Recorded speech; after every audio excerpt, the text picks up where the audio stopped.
OTB AM. With Gillette. Get into your flow with the new Gillette Labs Razor with exfoliating bar.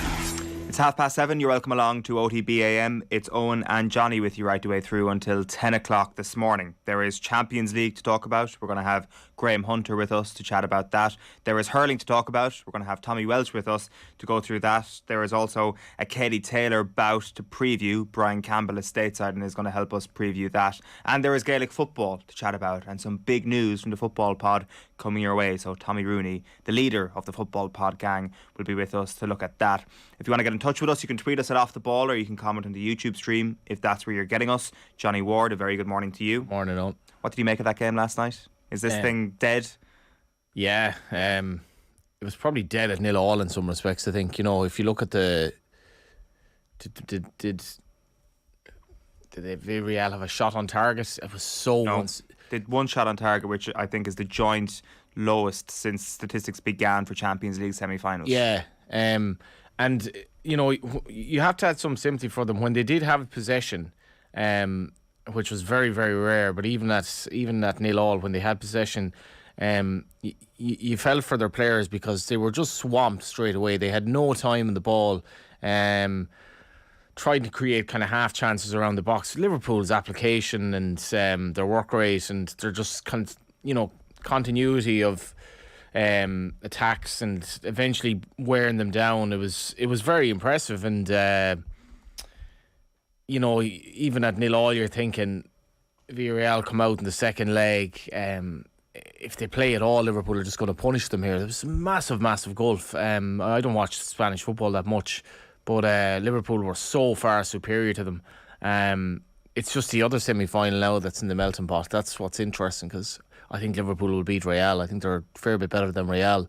City's going to be interesting, but it was noted in some of the papers this morning, Jordan Henderson came up with the goods, and obviously it was a bit of a fluke of a goal, but he just epitomises everything about that team. And Liverpool seem to have like so many leaders compared to Man United. It's just strange how a club could be so well managed compared to their big rivals in Manchester being so badly managed. And Liverpool, every player who comes in, like you look at Konate, what the defender that he's become, and you know, the Diaz coming in, they just take to it. And Klopp seems to do his character vetting really well on players that come in.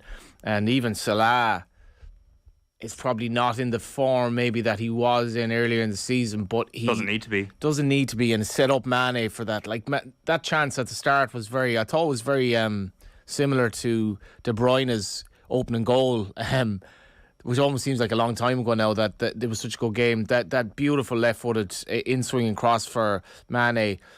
Some of Mane's play, I mean, at the moment, he did this pass to Salah afterwards, kind of without looking, outside of the right foot down to the right-hand side. It's just amazing quality. And as much as Salah didn't score, then to set up Mane for the goal, borderline offside that they got right. It's just very hard, I think, as a defender and as a defensive unit to just keep stopping Liverpool, even when Thiago hit that amazing strike. How good is he to watch at the moment? Liverpool are just from top to bottom, they're amazing to watch. When Thiago rattled the post, that was unbelievable. What a strike. And remember Thiago, like, it took Thiago a while with injuries to get going for Liverpool, really, the quality he has, but he actually started kind of getting the crowd going afterwards, which I thought was, you don't associate that with the European night in Anfield. And this morning we might talk about like Champions League semi-finals that took place weeks. But yeah, it was just eventually the crowd sort of did get going and the place opened up. And the Liverpool fans at the moment, they're just living in dreamland. I remember being a diehard Liverpool fan when I was a kid, as much as you can be in the west of Ireland, and like so far off Man United, and thinking, when are we going to get so close again? And you don't strike me as a diehard Liverpool fan now. No, what changed? League of Ireland, just went to go United game. They were like, can't you do both? Yeah, and I did for a long time, and I still have a great fondness for Liverpool. My brother and father, it's just a thing in our house all the time since I was a kid, that when Liverpool play, we watch Liverpool, and still a special thing in the house that when Liverpool play, everyone watched Liverpool. But I suppose, I don't know, I became when I was younger, I just became mad into League of Ireland. Liverpool then were my second team, and I'd still like they'd be the team that I'd be rooting for. But obviously, the League of Ireland took over. I think it's perfectly normal to have 2 or 3 teams and be more into Liverpool than I am.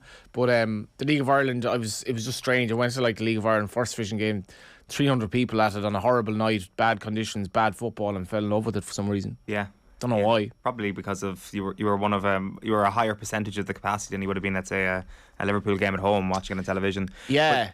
But, I guess we can talk about like who goes to these games now and says that photo or whatever. We'll get into that in just a moment. But what last night kind of said to me is that this idea of the role of a manager and the importance of a football manager, and holding up somebody as a scapegoat for a defeat after big defeats or big wins can sometimes just be a totally futile exercise, because there's a chance that last night Villarreal played the perfect game. We don't know, because there was just such a huge gulf between these teams, or it seemed that there was a huge gulf between these teams last night, that no matter what they did, this Liverpool wave was going to happen to them. And Liverpool could have won that game 4-0 last night. They had a couple of goals ruled out. Like, I mean, that Henderson volley in the first half could have snuck in at the near post.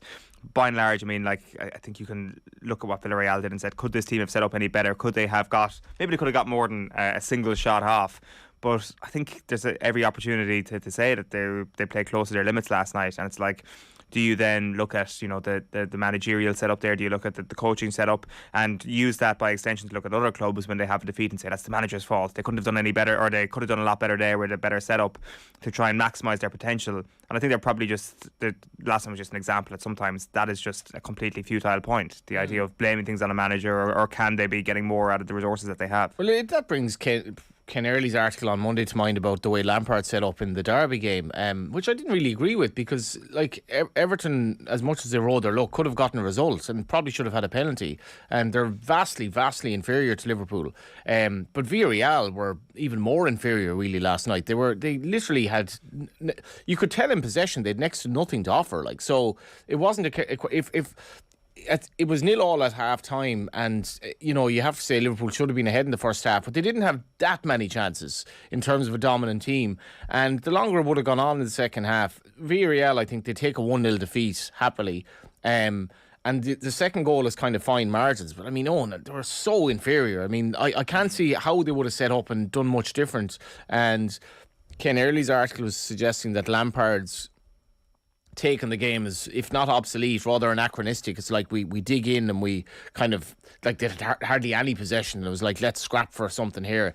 But they did kind of, they could have gotten something out of the game. And like, Liverpool are just steamrolling teams, so it's not easy. And the importance of being a manager, I mean, I was writing about for the match programme, for the Galway United Longford match programme, just going back to when Stephen Kenny became the Longford manager and completely changed the club from top to bottom. Klopp looks to have done that at Liverpool as well. It's just like, it's the most important role. And you do think of the post-Klopp and post-Guardiola eras at Man City and Liverpool, there'll be bad jobs to get in many respects, because, like, how would you replace Klopp? Look at Ferguson. I think Fergie was even at Punchestown yesterday. I think he might have been interviewed at Punchestown, and his shadow still really hangs over that club in many respects, because he was irreplaceable in some respects, and it's just been every job since Ferguson looks better with time, because the one after it was even worse, if that makes sense. Nobody's replaced him, and nobody could.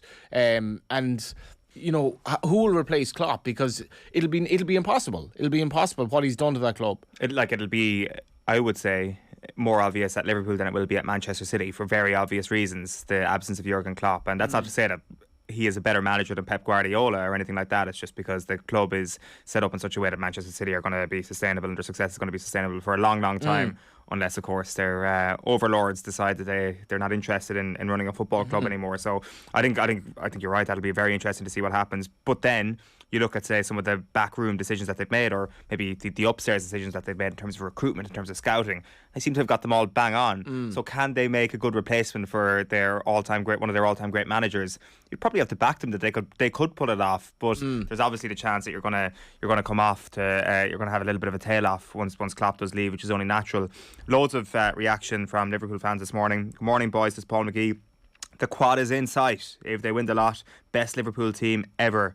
You'll never walk alone, Johnny Ward, he says. And he also says the flip side of a quad would mean losing FA Cup final, Champions League and lose league by a point again. I'd be physically sick. Nightmare scenario. Like, I do think that there is a good appreciation amongst Liverpool fans, just pure anecdotal stuff, that this is an all-time great moment to be a Liverpool fan, and that this just these journeys are amazing. Of course, when they look back at it, and if this team only has one Premier League, one Champions League, it will go down as an underachievement for the talents that they have and the manager that they have. But I still think that people are enjoying the now, even though they don't know how the season's going to turn out, which I think is probably the joy of being a sports fan. I mean, we had Laro on whatever recently, and he was sort of saying he'd take I think it was Laro. It was Laura Phil Thompson. I'm getting old here. I'm struggling. It was a man with strong Liverpool connections anyway, and he was like, "We take the league." But you kind of think now they're favourites for the Champions League by virtue of the fact that they look essentially true, and Man City do not. So Liverpool would now be the most likely team of the three to win of the four to win the Champions League. But I still say they take the league and be able to celebrate in Anfield. It's particularly the situation that they were in, like, going into Christmas when it looked completely over.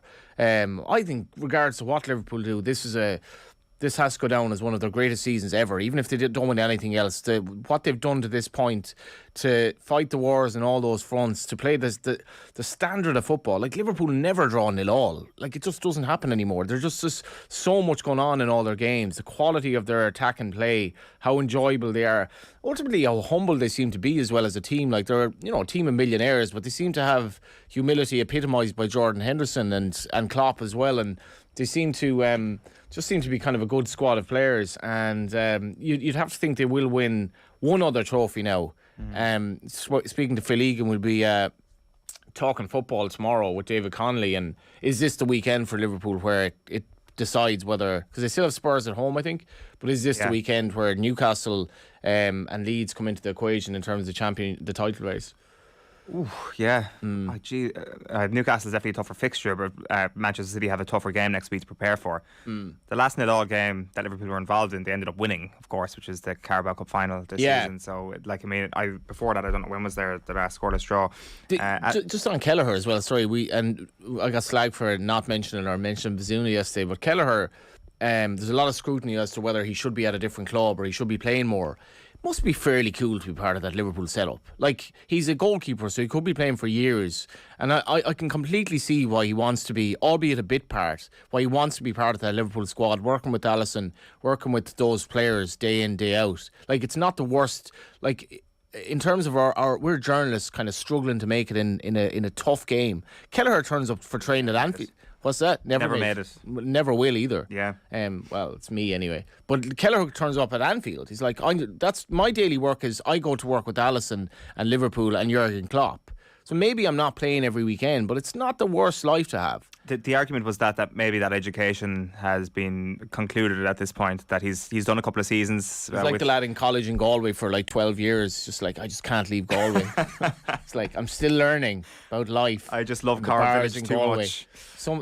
The great Shane Supple, I think he's having his stag in Galway, and it was put to me, I think this weekend, what are the bars to go to in Galway? I don't actually know Galway City. Regions. Shane Supple, the great man.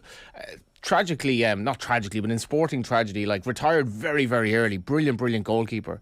But he's, so keep an eye out for him in Galway this weekend. Colin Bowie wants to know your top 5 pubs in Galway. I don't really have 5, but O'Connell's and... This is a tangent now, but 3 of my favourite pubs in the world are called O'Connell's. One of them is in their square, which is, they've turned it into a really cool outdoor area. Is that the one at the outdoor area at the back? Yeah, and I think they have pizzas now. That's a phenomenal pub. The other O'Connell's is on the Guinness ad in Screen. Which even at the home of the blah blah blah, and the other O'Connell's. This sounds a bit like Roy Curtis now on Saturday when we were talking about the gluttonous lifestyle. The other O'Connell's is obviously O'Connell's on Richmond Street, which is like 2 minutes from here, which is like one of the hidden gems of Dublin. So what was the question again? Top 5 pubs in Galway.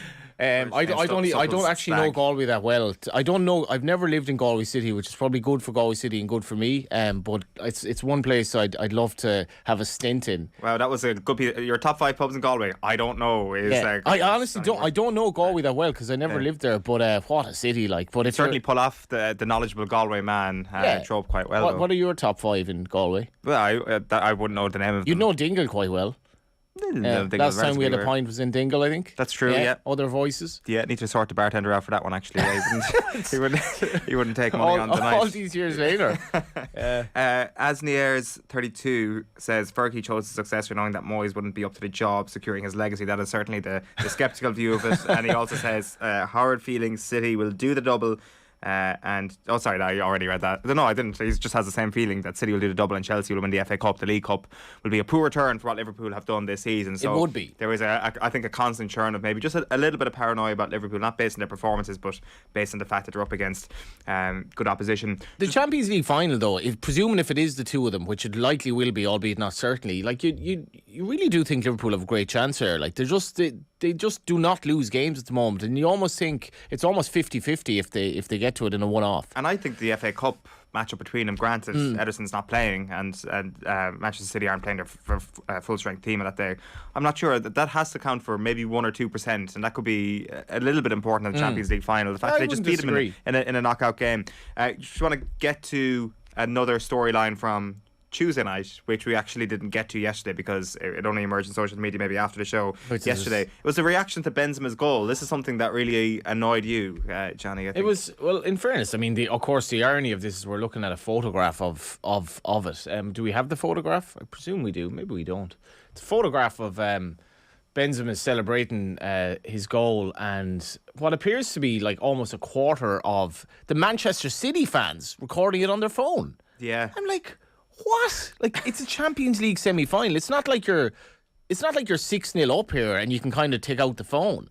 And I don't know, like, phones are absolutely, like, in terms of technological advancements, they are incredible. Like, your phone effectively does everything bar go to the toilet for you now. Like, it does everything, pretty much. Like, I've lost my bank card so many times, I'm embarrassed to ring the bank, and I've just stopped now because my phone does all that for me. It does directions, it does, it does your banking, it does like all your communication, does basically everything. It turns your mind into mush. But like, what is the benefit of having a photo of Benzema wheeling away celebrating against the team you presumably support, to have it on your phone and presumably put it on Instagram? Oh, look at me, I'm taking a photograph of an opposition player narrowing the gap in the Champions League semi-final that I want to win. I mean, what have we become? Like, it's just, I don't know, I found it amazing. Maybe it's just a massive flex for Manchester City fans being like, this tie is over, we're through, it doesn't matter, look at this novelty moment here, Panenka in front of us, we're still going to the Champions League final. How did Caoimhín Kelleher, the aforementioned, how did he not deck the geezer who came on the pitch and tried to take a selfie of him in the Lithuania game? I mean, first of all, to come on the pitch, but then didn't pose for a selfie. I think that was like the worst example of modern life ever until Tuesday night. And even I'm on the way into the office this morning, and there's a lovely scene on the canal of the sun kind of creeping in among the trees. And my thought is, that could make a nice Instagram photo. Did you take the picture?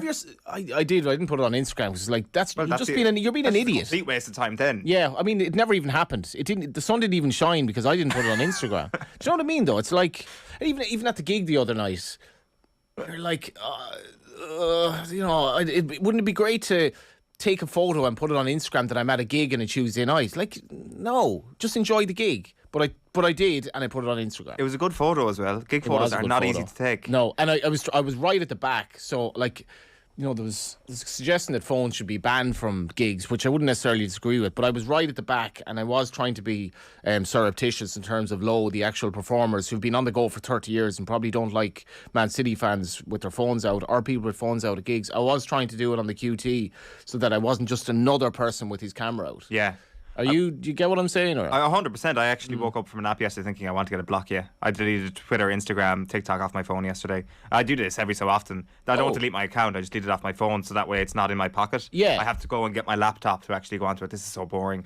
My social media habits. But I think everybody goes through that, right? I don't think we're. How many couples, right? They go to bed and rather than embrace each other or make love or whatever it is that couples do, they look at their phones, and it's the first thing they do in the morning. And I'm telling you, there are a lot more people doing that than you think. Yeah. And it's grim. And I've said to myself a million times, leave your phone in the kitchen and, don't use it as an alarm. Don't use it as the first thing and the last thing that you greet pre or post sleep.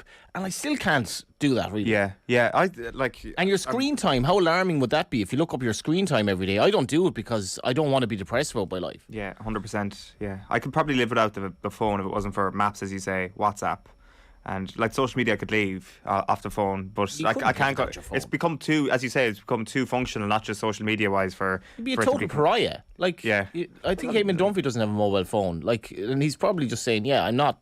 You ring me on my home phone or whatever." Yeah. But imagine going for a job and saying, "What's your mobile?" I don't have a mobile actually. Is it Amanda Serrano, Katie Taylor's opponent this weekend, doesn't have a mobile phone, or else doesn't have a smartphone? I think that's one of the things I read about her. So into our Katie Taylor. Kindred spirits. Yes, we will have plenty of Katie Taylor content coming up later on. Just quickly running through some more of your comments before we get to Tommy. Liverpool need to score first on Tuesday. This tie is far from over, says Stephen. Sean Carty says Dalbar in Galway is always a great night. Yeah. And good screens.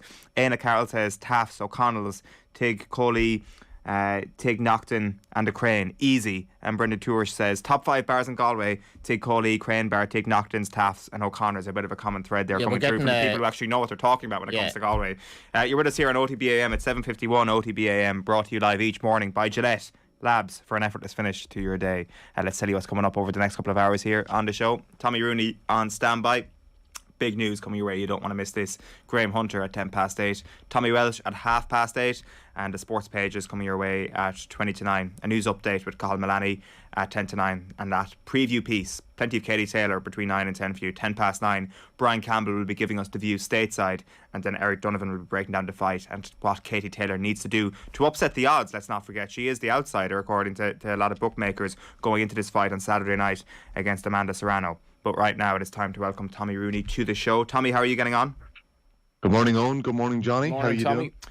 This is a big morning for you, Tommy. It's a big day for OTB AM because we have been the show that have been graced with the exclusive on this news. Yes, Eoin. Pretty big news. We've been waiting for this moment for quite a while.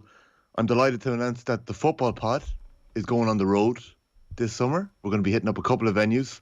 Johnny Ward, I hope to see you there one of the afternoons. We're going to be live on June 2nd. We are hitting the road. Paddy Anders and James O'Donoghue and myself are going down to Castlebar in County Mayo to lift the spirits of a broken county. Well, what a place to start. What a place. Like Mayo. Is there a greater football mecca in the world, really? Right, what's the mecca like? Is it as in that is literally all that Mayo is just Mayo is football. It's incredible the support they have. I've never seen that. I'd say it's the footballing knock of Ireland, which is in Mayo actually. It all comes together nicely. Very true. Well, we'll see. Yeah. We'll see, Johnny. And look, it's going to be on Thursday, June the 2nd. This is what I'm really excited about. It's when the summer is really heating up. It's right before that June bank holiday weekend. The previous weekend we'll have all the provincial finals, the 4 of them. The weekend after that, the weekend before the road show, the first round of the qualifiers that Mayo are in, that Armagh are in, that one of Derry or Tyrone are going to be in. It's going to be class. We're really looking forward to it. It's in the Royal Theatre in Castlebar, which is a brilliant venue. It's going to be Paddy, as I said. It's going to be James. We may have a Mayo legend there on the night as well. Ooh. So details to be revealed about that too. It's my guess. Details to be revealed about that yet. TBC. So tickets are on sale today from 9 a.m. and we would love to see you there. You can check out Ticketmaster and search for the Football Pod Live and you'll find it. It's pretty cool, Johnny. If you go there right now, there's a countdown clock, 1 hour and 5 minutes. It's like we've been waiting for this moment. A live off the ball road show on the road. The GAA events, they're back. And the timing couldn't be better because I'm sure this is obviously deliberate, but football qualifiers begin that weekend, the June bank holiday weekend, and of course people of Mayo limbering up for another epic journey through the couple of rounds of qualifiers before inevitably getting to an All-Ireland final again. Well, that's it, Owen. And I think that's the weekend when the football championship is really going to take off. The Tailteann Cup is kicking off in and around that time. That's when the knockout starts. That's when teams their journey is going to end. Qualifiers are back for the first time in 2 years. This year it's different. We know that. They're going to be much more difficult than the Sam Maguire. There's only 15 teams, I think, max that can get in. Maybe 17 if Tip and Cavan reach the provincial final. But it's going to be an explosive week, and it's also the June Bank Holiday weekend. It's when the summer feels like it really begins for us. So we can't wait for it. We hope to see you there. The interest around the podcast has been brilliant for the last 2 years, so it'd be fantastic to see some of the fans and supporters and the listeners out in the night, and any Mayo people that are mad about their football, or indeed people from other counties that are interested in coming along. We will have other events in the summer, some exclusive events. Johnny mentioned football meccas, counties that are crazy about their football. We will be in a couple of other places. So let us know if you want to see us in your town. I see you've been robbing Nathan Murphy's LOI late night idea as well for the Gaelic Games. That, well, to be fair to Nathan Murphy, I think it was actually his idea to get it going on a Sunday night. It's been pretty fun, Johnny. Like it's good fun opening up the phone lines to people and listening into their thoughts. I've listened to some of the League of Ireland stuff. I love it. I haven't caught many League of Ireland games this year, but I've listened into League of Ireland late night. He's a big fan of your stuff. 3 or 4 times on a Friday. Oh yeah. Really enjoy your buses back home from the matches and the bit of life and vigour that we get. Yeah, the post-match stuff is good because people are kind of raw and they don't have much time to think about things. No, I think that it's interesting. What we're probably going to end up discovering over the course of the next few months is like the divergence in the psyche between the League of Ireland fan and the GAA fan. Is the GAA fan a more stoic Irish, I'm going to keep my opinions to myself person, and is a League of Ireland fan a more heart in the sleeve? Yes, I will click the let me speak button and let me get my opinions away. I think it'll be an interesting social study over the course of the next few months. Hopefully from a boozer in Galway. Yeah, so Tommy, you'll be leading the charge on that one. So it is, you're right, Tommy, that is going to be the weekend where the football championship is going to spring into life. It's going to be a weekend where hopefully the sun is out, leaving cert weather around that time, I presume. So you want to get your tickets for that. So Castlebar into the June Bank Holiday weekend is going to be an absolute cracker. Brilliant news. So that's coming your way over the course of the next little while. Make sure to listen to the Football Pod every week for, week to week, brilliant analysis. And this week, Tommy, I dare say, it's all about the Dubs kicking off this weekend, because in the back pages, as I'm sure you've seen over the last couple of days, it's been about James McCarthy getting the captaincy and Conor Callaghan making his return. 100%. I think we have a little clip here, Eoin. It was a busy weekend. I'd love to talk a bit about Galway with Johnny, because they obviously caught Mayo in a very interesting way. But we obviously got talking about that in the Football Pod this week. But Paddy Andrews couldn't help himself. He got very, very excited. Have a listen. Dublin kind of got under the radar. Is Conor Callaghan back? I hope so. I bloody hope so. It's been what 4 weeks or 5? It'll be 5 weeks since Dublin played Monaghan and Clonus in that league game. So there was talk that he was around the squad at that point. So you're hoping that the offensive side of things was a little bit suspect towards the end of the National League. So looking at to tidy those things up. They've had, a month to kind of look at things. Dublin get things right, lads. Now, biased and all that stuff, they are in the mix. They need to get the things right, but we'll get a glimpse on Saturday and see where they're at. I expect them to win the game comfortably, but there's certain things that they'll be looking to get out of this performance, and definitely the King back on the square will be a massive plus for them. The King back in the square. Well, the Wolf is certainly back. The Dubs haven't been mentioned in about 4 weeks. It's great to have you back, Paddy. Thank you. I'm kind of with Paddy Andrews on this. I think that there is, by process of elimination, Dublin have slowly but surely risen up the ranks of who might actually win the All-Ireland this year, Tommy, I think. I mean that by Mayo losing last week, and not Armagh. I think Armagh maybe were a bit below Dublin anyway come the end of the league, I felt, just form-wise. But it just kind of feels that people are looking around, they're like, who's actually going to take this All-Ireland if we accept that maybe Kerry haven't got the job done yet, Tyrone with their players walking away, and Mayo being Mayo? I think you're right. I think it's been, in a way, a kind of funny couple of weeks. It's been such a tight turnaround from the league. We felt like a couple of teams tapered off at the end of the league. Kerry, as you said, are the only ones that have asserted themselves, but they obviously haven't done it yet. I do think that this is one of the most fascinating championships we've had in well over a decade. Oh, 100%, Tommy. Dublin are 7-2. 7-2. Dublin were pretty much odds on year after year after year. They're 7-2. They're nowhere near favourites. And you look at even the likes of Galway now thinking, we've a chance here. You have 7 or 8 teams who could think realistically, we could at least be thereabouts. Yeah, 100%. And it's like, as you said, Galway now have opened the door for themselves. Could they have a repeat of a summer like 98? I put that out the other week and I got shot down. I feel like it was a couple of Mayo fans that came out of the woodwork after Sunday's beating. But Dublin, how can you write off Dublin? really. Like, Well, The parallels as well, like just the parallels. I think Sean O'Dupuer RT had a piece about the renaissance of Connacht football in the 90s, and Sean O'Dupuer said that for him, if it weren't like one of the most enjoyable games or one of the biggest games of his life, was in '98 when they won in Castlebar, and that was an amazing game of football. Kieran MacDonald rattling the crossbar, and there was a feeling that day as a Galway fan. I was young. There was a feeling that day that as much as it was really, really early on in the championship, we could be on a journey here because we went to Castlebar and won. Wasn't I'm kind of literally speaking as I'm looking this up, but the 1998 Connacht Football Championship was also, yes, it was that Roscommon Galway epic over 2 games. Yes. So, like, I mean, there is that chance that happens again this year, and it was getting absolutely not beaten up, but really put to the pin of their collar by Roscommon that year that allowed Galway to go on and achieve that. And like that's my whole point this week as well, when like people are getting in touch with me asking for the Excel sheet on the formula for the power rankings, because how can Mayo be ahead of Galway in the rankings? And I just want to see the next phase on this. Like I want to see the next phase of what Galway do next, which is beating Roscommon after losing to them twice, and I accepted those 2 games are nowhere near as important as the game that is probably going to be fixed for this year's Connacht final. So I think there's real excitement around this Galway team, but it's just really interesting to see what they do next, because the people who are giving out to you on Twitter, Tommy, are basing it on 2016 and to a certain extent maybe 2018. I know Mayo got dumped out in the qualifiers in 2018, but it has always felt to me that no matter what Galway do to Mayo and Connacht, Mayo will come good in the All-Ireland Championship. There's every chance this year is going to be different, but we just don't know. Yeah, and I think they're also looking at that last 5 minutes of the game, Eoin, where Mayo very nearly caught Galway. But I think the important thing is there that Mayo didn't catch Galway. I think Galway's game management in that game, their cynicism, their ability to learn from their mistakes last year when they were 6 points up at half time, Mayo come out and smash them. But you're totally right. Roscommon, on the other side of the draw, they're playing Sligo this weekend. They are eyeing up another Connacht final. The one thing I would say about Mayo and the qualifiers this year, as you mentioned, they could get an Armagh in the next round. They could get a Tyrone in the next round if they don't get the job done against Derry. James O'Donoghue is making no qualms about it on the football pod. He says that Kerry are out and out favourites. They should and they could win the All-Ireland this year. But if they don't, he's tipping Donegal for Ulster and Tyrone for the All-Ireland.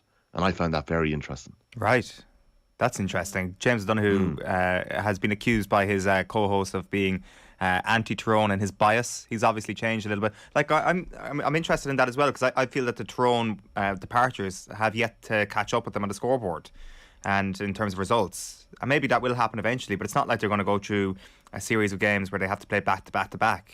If they go through the front door especially, they should have a number of weeks off, and I think that those tired bodies isn't going to be an issue, and squad depth may not be as much of a problem as we think it might be. Yeah, it's going to play itself out over the next couple of weeks. I'd agree with you. I'd have suspicions about the squad depth because it was so important last year. McShane, Canavan coming off the bench, Tiernan McCann in the All-Ireland final, Paul Donaghy came off the bench in the All-Ireland final. That was so important to them. And some of those players don't look like they're flying properly yet. But it's very early days. Like, the Dubs are back this weekend. And the exciting thing from Paddy there was about James McCarthy being back. Possibly. There was talk yesterday he's going to be captain for the year. I think he's a great fit. But also the possibility that Conor Callan is back. Like, we talk about Dublin being contenders. The one caveat is, if Conor Callan is there, Dublin are in the absolute mix, 100%. Well, like, see, the thing about Con is that it's just, he's so unbelievably destructive, and he will be the centre of attention of your defence, that all of a sudden Dean Rock is more of an option from play, Cormac Costello is more of an option from play, Niall Scully's runs are more dangerous because you've got your best defender and your entire defence really focused around how do you stop Con. Like that for me is the real story here for the Dubs, is that it will be a rising tide for all of those forwards, and it is just one piece of the jigsaw, but it will to a degree kind of complete that forward unit. Without Paul Mannion though as well. Well, if you had Paul Mannion, obviously it'd be better, but yeah. Why would Dublin not win the All Ireland? Is it like, in the sense of how is it a situation where they're not even considered certainties to win Leinster now? Like, is there some cloud hanging over them that you can say they're kind of trolling us a bit in the league, but like, is there just something not right under this management? And I'm wondering this from afar, having not been, watching it every week in the league. But like, what's the feeling, Tommy? Well, I suppose the feeling is, Paddy, Johnny, there we go. Johnny, I'm calling you Paddy Anders with the glasses on. That 90 All-Ireland medals left that dressing room in about an 18-month period there, with all of the retirees, the players have stepped away. Last summer, there was definitely a cloud around Stephen Cluxon. Is he or is he not available? Like, those questions have never, ever properly been cleared up, do you know? And I think the doubts that are there are because we had never seen Brian Fenton lose a championship game of football. He's played football, championship football for Dublin, since 2015. He did not lose a game until last summer against Mayo in the championship. So, like, of course now there's questions. I was probably the lone wolf crying out that the Dubs are falling apart when Meath had a mini comeback against them in the second half last year. I was swatted away on the power rankings. Ultimately, I was proven wrong because they were knocked out. But I thought I was seeing chinks in the Dublin No, armour. you're right. You're like when Colm O'Rourke said at halftime against Mayo, we may as well go home. That's where Dublin were, and that psychological collapse for me is very hard to get your head around. In that, how did they resort to the desperation of that second half? It was, for me, it was one of the most compelling sporting experiences you'll see, to see a team that is so high just resort to that, and it was inexplicable. Yeah, it was incredible. I don't know if it's inexplicable if you drill down into it, because Dublin's success, and reading Bernard Brogan's book a couple of years ago, like the ferocious intensity of their A versus B games, their squad, in between the All-Ireland final replay. And I think that last 15 minutes against Kerry in 2019 is possibly the crowning moment of this Dublin side. They were a man down, they were losing to Kerry, this young Kerry team that were looking for an All-Ireland, and somehow they managed to keep ball with a man less and get an equaliser in injury time, bring the game to a replay. And Bernard Brogan spoke about trying to break into the 26 for the following weekend and how difficult that was, and the level of quality that they had in their B team. They had Eoin O'Gara, Paddy Andrews, Bernard Brogan. Couldn't get started. So, like, if they're the options you have on the bench, Kevin McMiniman, Cormac Costello, they're the options that you have to bring on when the game is in the melting pot. When, you know, the Mayo second half happens last year, Dublin were always able to call on footballers of the year to come off the bench and save them. They couldn't anymore. It's a different profile. It's players that haven't done it before. I'm not saying they're not going to do it again. I feel like we're going to see All-Irelands again for Kieran Kilkenny and Conor Callaghan and Brian Fenton. They're too good not to win All-Irelands again. But will we ever see that dominance of not losing the championship game in 6 years? Well, I don't think so. I think that there is a level of that collapse against Mayo which is still inexplicable, because say you put Dublin up against any team in this year's All-Ireland Championship, what would the maximum handicap be for Dublin? So say you put them up against Kerry, who are favourites for the All-Ireland right now, what would the handicap be on that? 3 points? Yeah. They were 6 points up against Mayo at half-time, so that's not necessarily a collapse that you could predict as a result of a lack of depth in the squad.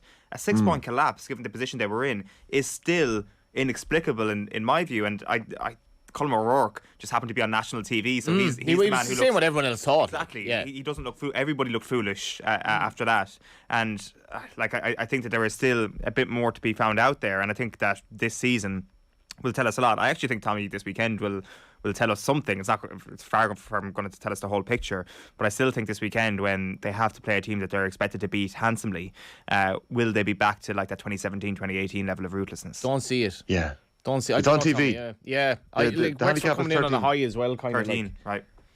Yeah, Wexford, the handicap is 13 points. I would not expect Dublin to cover that. I would not expect Dublin to cover. There's nothing at all this year to suggest they're going to cover that.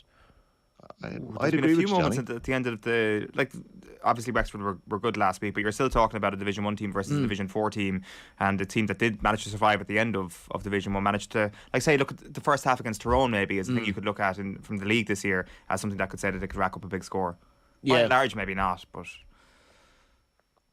yeah. There's definitely doubts in the squad, definitely there's confidence issues, but they could iron that out very quickly, lads. It doesn't take much for a team and a squad of players to click and for things to go right for them. Look at what happened to Tyrone last year. Hockey down in Killarney against Kerry, and they got it right, they got it together. A group of people moving in the same direction is powerful stuff when it all comes together. Briefly on Galway as well, like, just in reflection of the game, and you're on about Galway and the cynicism, which you wouldn't necessarily associate with Galway football, maybe that they needed, Tommy, but to see an exponent of the kicking game that Paul Conroy is, to see him shine after a little bit of a wobble sort of in the middle third of the game, I just thought he is the most quintessential Galway footballer in terms of the way he plays. I just thought it was lovely to see someone who's had, bad injuries to have the role that he had, and the beauty of the kick pass. Yeah, Johnny, like Conroy has carried that Galway team in many ways for the last number of years. Joyce said a couple of weeks ago, they need more than Paul Conroy doing it. My favourite thing, as you said about Conroy, was that from his first 5 shots, he was 1 from 5. 2 wides, 2 short, 1 point. But he kicked 2 massive scores in that second half. And like even Shane Walsh wasn't that involved, but he had his moments and he delivered. Those points that he scored, those frees, they were clutch moments. They were huge and they sucked the life out of Mayo. And you mentioned cynicism, game management that we mightn't have associated with them before. It's all the winners have it. The Dubs had it when they were on that amazing run. New Zealand had it. Every great team has a streak of that. I'm not saying Galway are that yet, but they've opened the door for themselves. And that is the fascinating thing about this championship. Donegal have put their hands up. Galway have now put their hands up. They have to prove it. Dublin can prove us wrong. Tyrone can prove us wrong. Mayo can come through the back door. It's going to be fascinating. We'll know a lot more come June 2nd. When there's a roadshow. Yeah, when there's a roadshow where we can actually cast our eye over it in an analytical way. Yeah. Honestly, Mayo people are so, like, this could be sold out at 9:10, and that's Castlebar people alone, like. Yeah. Well, Johnny, I think you're right, and that is the thing. Like, if you go on to Ticketmaster right now, there's a countdown, 49 minutes until you can get your tickets. Go get them. We'd love to see you there in the night, and we'll put on a great show. Paddy Andrews, James O'Donoghue, I'll be there. There'll be a couple of other special guests and events on the night as well. So looking forward to it, and hopefully we see you there. Yeah, absolutely. Tommy, I regret to inform you we do not have time to preview Meath against Wicklow. I put aside a couple of hours for it. Meath to win by how many? Give us a number. Well, like, lads, Wicklow had an unbelievable win last week. Kevin Quinn scored a hat-trick. Talk about being on a high. Meath are coming into this game cold. I saw comments from Andy McEntee earlier on that they have to be ready for championship. By God, do they have to be ready for championship this weekend. They have home advantage. The last time they played Wicklow, they racked up, I think they scored 7 goals. But other games over the last decade have been quite close between the two counties. I'm not giving you a handicap here. Maybe tomorrow on the quick picks. Meath by 1 billion is what Tommy Rooney is saying. Tommy, good stuff. Thanks a million. Thanks, Owen. Thanks, Johnny. So Ticketmaster and search for the Football Pod Live. Talk to you soon. Wicklow has a bigger population, I think, than Mayo, which is interesting. Why has... With the great underachievers. Yeah, because we were talking about like Cork and Kerry yesterday, but Wicklow is an interesting one. It just doesn't have that tradition. We'll be talking about Wicklow's finest later on in the show, of course. It's just it's a boxing county. Yes, it's a boxing county. 12 minutes past 8 and we've got a packed show still to come on OTB AM. We'll hear from Graham Hunter on the Champions League next, but first just a reminder that the first stop on the Football Pod Roadshow is the Royal Theatre Castle Bar on Thursday, June 2nd, where Paddy, James and Tommy are going to dissect, analyse and celebrate Mayo football as well as Championship 2022 in the usual Football Pod style. Plus you can expect a local legend or two to join the lads on stage. So that's the Football Pod with Paddy and James, Castle Bar, June 2nd. Tickets are on sale from 9 o'clock this morning. Go to otbsports.com/events to get yours today. And you can stay tuned as well to OTB for details on more shows to come as well. Right, we are turning our attention to the Champions League right after these. OTB AM. This is OTB Sports Radio. FBD Insurance knows this sound spells trouble for van drivers. But if you're an existing FBD customer, you'll get 15% off a new van insurance policy. It's how we're keeping you and your van on the road. Visit fbd.ie or contact your local branch. FBD Insurance. Support. It's what we do. Terms and conditions apply. 15% discount available on new commercial motor policies only when an existing FBD farm, business, car or home policy is in place. FBD Insurance Group Limited, trading as FBD Insurance, is regulated by the Central Bank of Ireland. Commercial motor insurance is underwritten by FBD Insurance plc. OTB AM. With Gillette. Get into your flow with the new Gillette Labs Razor with exfoliating bar. 8:13, you're very welcome back. It finished Liverpool 2, Villarreal 0 in the first leg of their Champions League semi-final last night. Manchester City 4-3 up in the other semi-final as both teams now head to Spain next week. Graham Hunter is with us on the line. Graham, good morning to you. Hello. A couple of nervous Liverpool fans coming in touch with us this morning via the text message machine. Should they be nervous? Should they be a little bit cautious of what's about to come next week? Is this a typical media technique? Have you invented these nervous Anfielders? They do not exist. So tell me you actually texted this in yourself. You texted this in yourself to create some sort of a narrative here. Liverpool need to score first on Tuesday. This tie is far from over, says Stephen. Just an example. Look, nerves just seem to be completely misplaced. Liverpool went into the tie not only distinctly the better 11 and the better squad, but with power play mentality, a tempest tempo football allied to all the good coaching, allied to their physical and aerial advantage over Villarreal. And from that, it was easy to juice. I've been covering Villarreal, obviously, in general for 20 years, but this season, I've been the correspondent for UEFA for them. And one of the big things about the Arsenal semi-final win last year, the final in Dansk where they beat Manchester United, and then the majority of the four games against Bayern Munich and Juventus, none of those teams played at the relentless pace, either with the ball or without the ball, as Liverpool exampled last night. I think Liverpool fans, the real ones, not these invented nervous ones, will say that, for example, compared to the Merseyside derby, Liverpool found an edge in almost everything that they did last night. They found more space. They found Villarreal probably slower to the breakdown to any second ball than they had Everton, which was what I think it was the same scoreline, but probably a little bit more constipated. What you would say about Liverpool is that if they mirror that level of performance, never mind the goals scored in the Madrigal, it's really difficult to see them losing even 2-0 and going to extra time. Now, that is not to take away from Villarreal that, number one, on their home patch, where they will play differently, and I don't mean in terms of performance level, they will play positionally differently. They'll probably play a 4-3-3. It's imperative that Gerard Moreno isn't simply fit to get on the pitch, but match fit. There's a possibility of that. He was rested last night from the bench, even just as a precaution, because he's that important. But the absolute key factor is that as good as Liverpool were, and there's not a millimetre of me trying to strip credit from them, because I thought they were extremely impressive, extremely relentless last night. A minor break in the deflection of the Stupinian. Villarreal played really badly. Villarreal played beneath their par. People who criticise them for being ultra defensive, they couldn't get out. They couldn't. I think the plan that Emery admitted he came up with, which was Chukwueze as a second striker with Danjuma rather than Chukwueze wide, 4-4-2 to try and not be overcome in midfield and to put the ball long and behind Liverpool. It never looked close to being right. They never really altered it. Emery's plans have been a real factor of how they've progressed in Europe over the last two seasons in two different competitions. And therefore, it was a deeply under par night from Villarreal, and thus to escape only 2-0. Last time they were at Anfield, they were pumped 3-0 and knocked out of a semi-final. The Barca game is an example of what even a leading Spanish side who are off form can receive at Anfield. So I think 2-0 is going to eventually prove definitive. But Villarreal were massively under par last night, and I think the minimum we can all expect is in the Madrigal next week. I'll be there. It will be much more entertaining. It'll be more of a contest. It's interesting then if we kind of grandfather Liverpool into the final here. Granted, it may not be 100% assured just yet.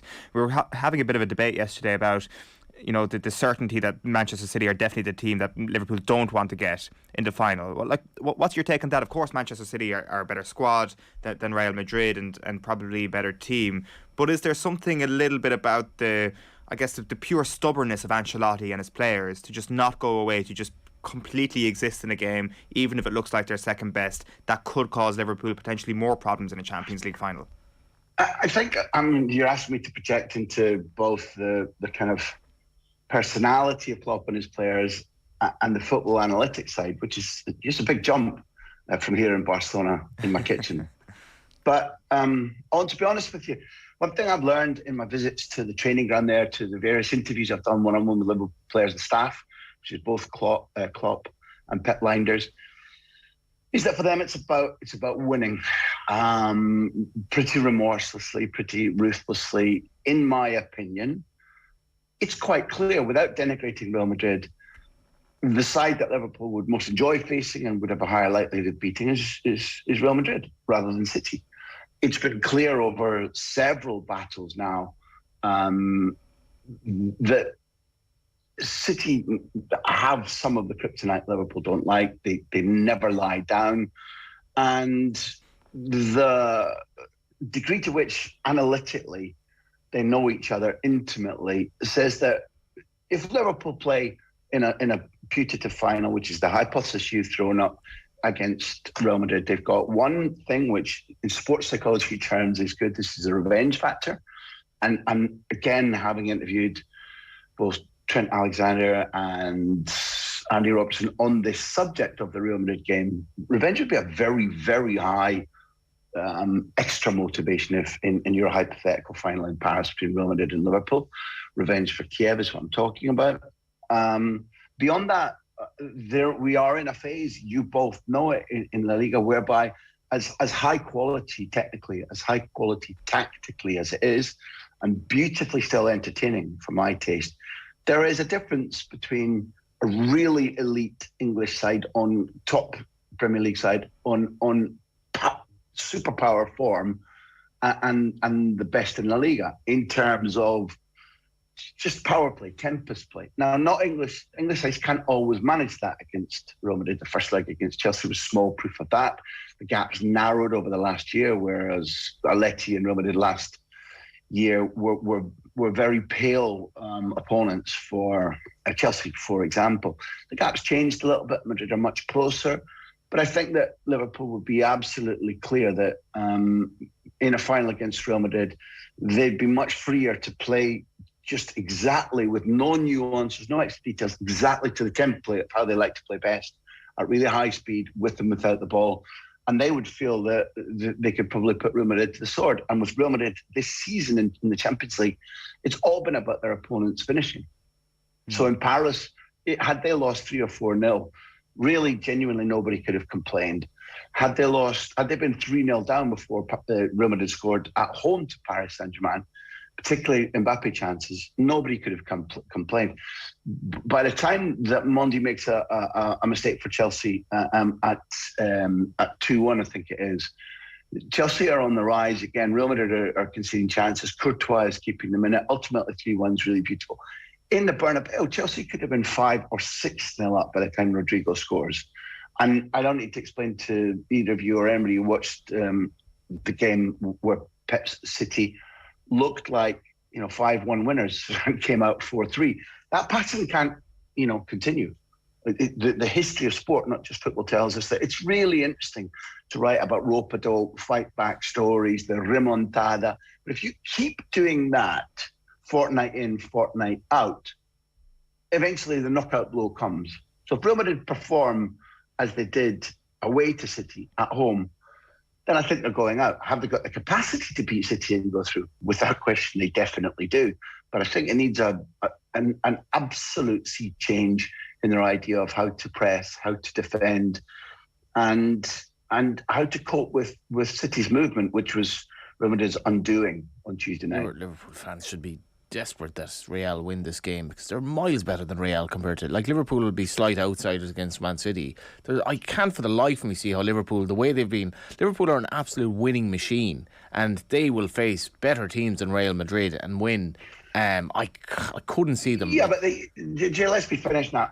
Fair now. In the final, there won't be 3 teams. So whether they can beat better teams than Real Madrid or not in a 2-team final is irrelevant. And the fact is, although I've made a case about which, in answer to Owen's question about which side, if Klopp could choose in this hypothetical dream world where you can choose your final opponents, it doesn't mean that Real Madrid are a pushovers. That's just daft. They're miles better than them. They're miles better than Real Madrid. I mean, as you say, Graham, as well. Like the chances they've coughed up against Chelsea. I think you're wrong about that. I think that, for example, when they went into the Champions League in Madrid, Liverpool ostensibly should have been miles better than Tottenham, and it was a stuffy game where nerves took over, tiredness took over, and what's more, the fact what I'm arguing is different to you in that, and I swear that my analysis, at least of Real Madrid, is spot on. The fact is, Real Madrid are an extraordinary bunch of characters with world-class talents who don't particularly like the style that Liverpool play at their best. Now, looking for a quadruple after a long season, and at the moment being on absolute top power form against Villarreal, but not last weekend, for example, and projecting forward to a 28th May final in Paris. That's a really different perspective. And if you were trying to sell in this hypothesis to Klopp and his staff and his players in the 2-3 days before a Paris final against Real Madrid, don't worry, you're miles better than them. They'd smack you in the face. Yeah, thankfully I'm not the Liverpool manager, but yeah. The job coming up in a year or two. Yeah, there we go. What is it about these Champions League semi-finals, Graham, that have given us some unbelievable, historically good games over the last 5-6 years? And I'm talking about Tuesday night, obviously, rather than last night. For me, and this maybe just come from not having watched enough of Ancelotti's Real Madrid, but I was a little bit surprised that Pep versus Ancelotti threw up an all-time classic on Tuesday. I understand what you mean, except it's literally almost throughout the decades that we've been alive and been working in this business. You could throw Madrid in a knockout tie and you'd be almost guaranteed that whether they went through or not, it would be knockabout. There would be ultra drama. They don't live to be a Rolls Royce team. They live to win, come hell or high water, no matter how it happens. And sometimes when they don't win, it's ultra, spectacular. And what is it about these semi-finals? The one thing I'm absolutely sure about is that during my working lifetime, the Champions League has homogenized football in terms of every single player of any worth whatsoever. By the time because we're talking about the men's game at the moment, is 21 or 22, treats flying to Berlin or flying to Lisbon for a Champions League match the same as they would treat being on a bus for 45 minutes to go to a away game in the Premier League in your case in UK and Ireland, or here in La Liga.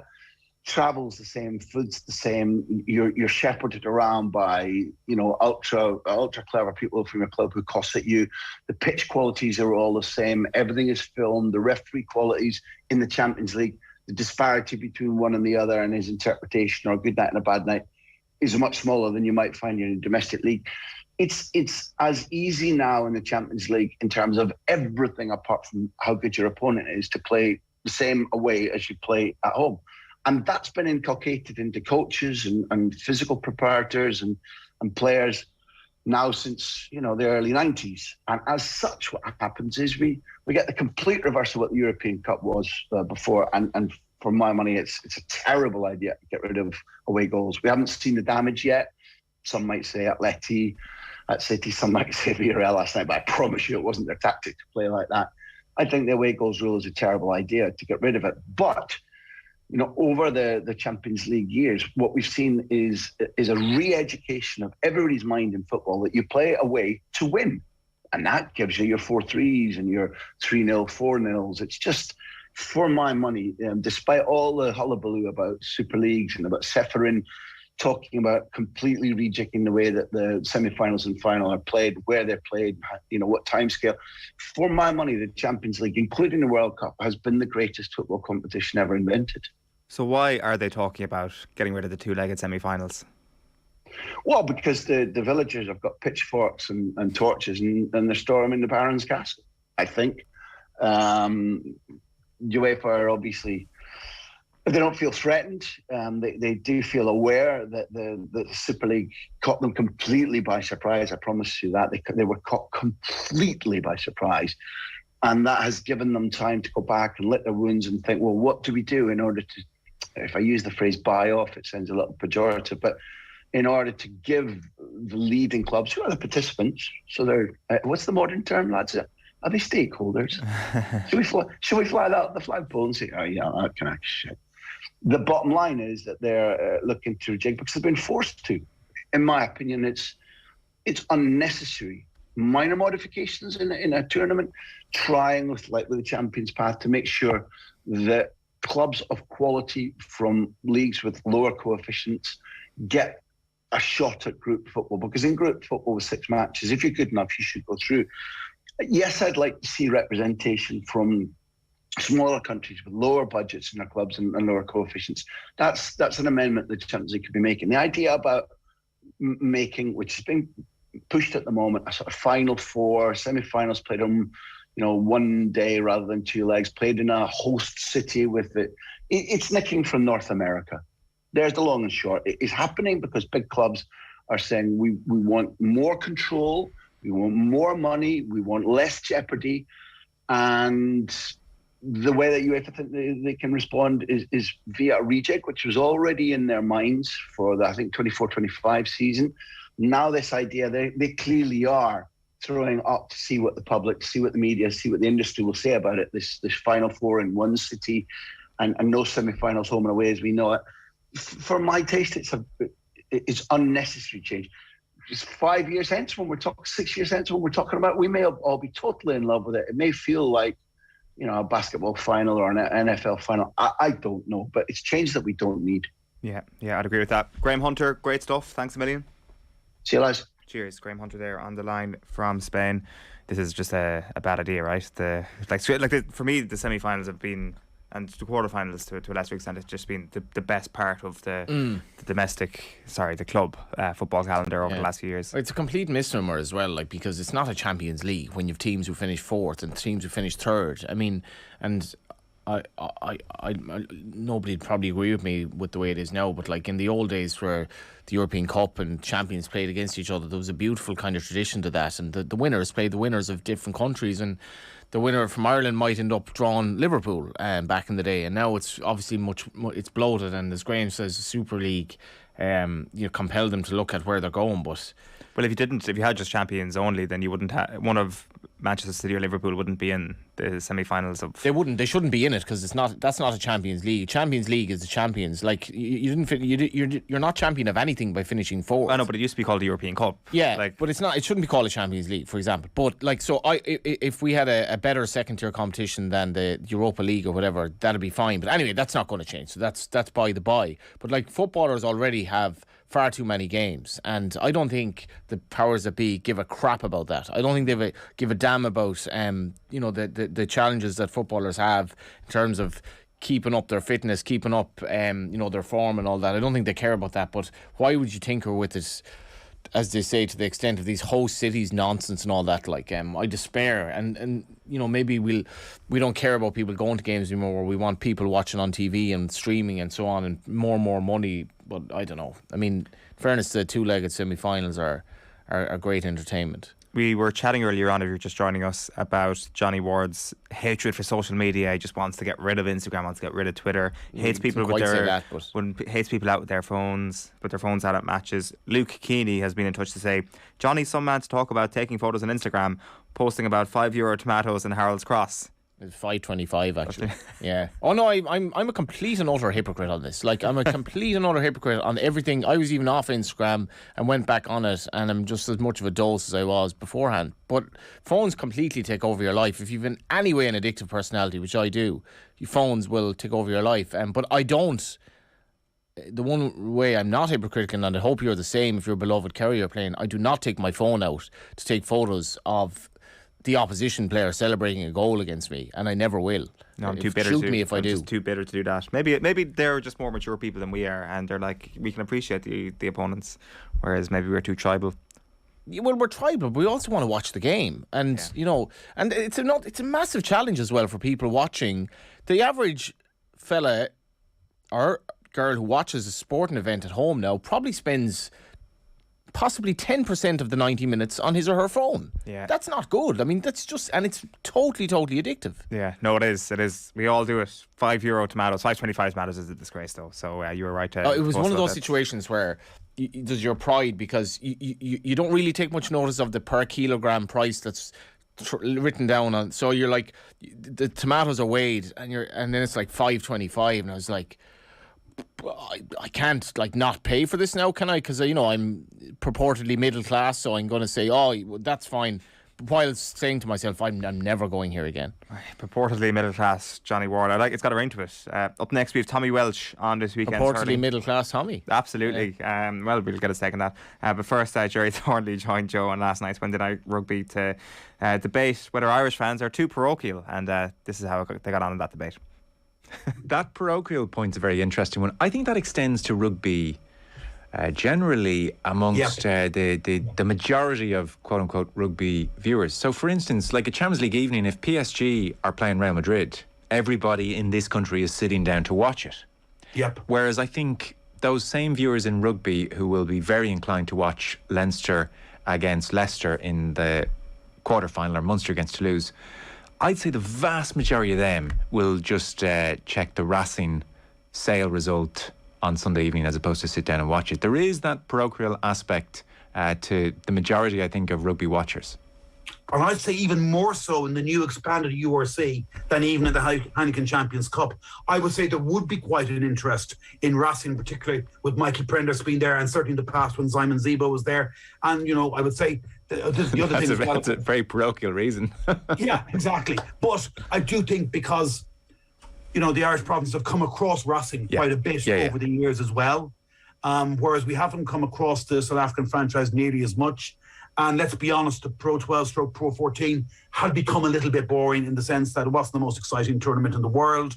And we didn't pay that. I mean, whatever about watching a French derby in the Heineken Champions Cup latter stages, what chance are Irish viewers watching a Welsh derby or Scottish derby or an Italian derby, or for that matter now a South African derby in the URC? And I do think, even though it's only on pay-per-view, that, you know, BT Sport and before them Sky did present the whole tournament as a package very well in its highlights package and so forth. And I just think some of the coverage, and I include myself and this, like up until a couple of weeks ago, Joe, I wasn't even putting in the other fixtures. Whenever I was asked to do the weekend fixture list, I just put in the 4 Irish provinces that were playing in the URC. So I've actually, you know, in the last 2 weeks, I've started to, wait a second, really start putting in all the other fixtures as well. At least this is now getting quite relevant in terms of the makeup of the final top 8. I doubt there was a single complaint, was there? No, there wasn't. Yeah. Although there have been complaints about the table not always being accurate. So there you go. Jerry Thornley in conversation with Joe on last night's show. You can get the full piece back on our YouTube channel or on the OTB Sports app, where you can get all of our podcasts. We are turning our attention at 8:36 this morning to the weekend's hurling. Tommy Walsh is back with us. Tommy, how are you getting on? Yeah, good morning, Eoin. Let's start with what I presume is the big one in your eyes, Galway versus Kilkenny, Sunday, 2 o'clock, Henry versus Cody. I presume this relationship was as warm as Brian Cody relationship can be during the playing days? Absolutely. Like Henry was kind of his go-to man, really. You could trust him. Henry was probably a role model to everybody. He was able to get on with the young lads, the older guys, and he had that professionalism. Like he wouldn't be out in the town. You wouldn't have to worry about him off the field. Like his diet would be 100%, his gymming would be 100%. So he totally trusted him. You know, he was his main man. And you know, like, I suppose you could compare it to maybe Jimmy McGuinness and Michael Murphy, looking at it from the outside, I'd say. Knowing nothing about that relationship, but it looked like the two boys up north, they really were at one with their thoughts on the game and that. And it was the same with Brian and Henry. And I suppose he was his go-to man in the field. And the fact that since probably 19 years of age, from 1999 when he came in on the panel, he backed it up with his performances. So, he was definitely his lieutenant on the field, you know. Dion Fanning had a great line once about Roy Keane as a manager, and he said it is said that when Roy Keane is in times of trouble as a manager, he thinks, what would Brian Clough do? The problem with Clough was that usually involved having a drink, right? So in terms of, and I don't know, does he think, like, if I were a manager, will I be like Fergie? But Tommy, in times of like deep stress and in times of, you know, which management will entail, will he look into what Cody was, or will he draw from Cody in terms of what he's going to be as a manager? Yeah, I think you always learn from the best, Johnny. So Henry's a very intelligent man. He does very well professionally. He does very well in all aspects of his life.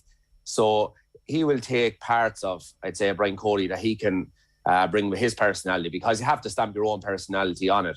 Otherwise, it just won't last long, Johnny. You know, people will see through you. You can copy someone else all you want, but that'll only work for a couple of months, a year, I'd say, at max. But after that, like, it's your own personality will always shine through at times of need.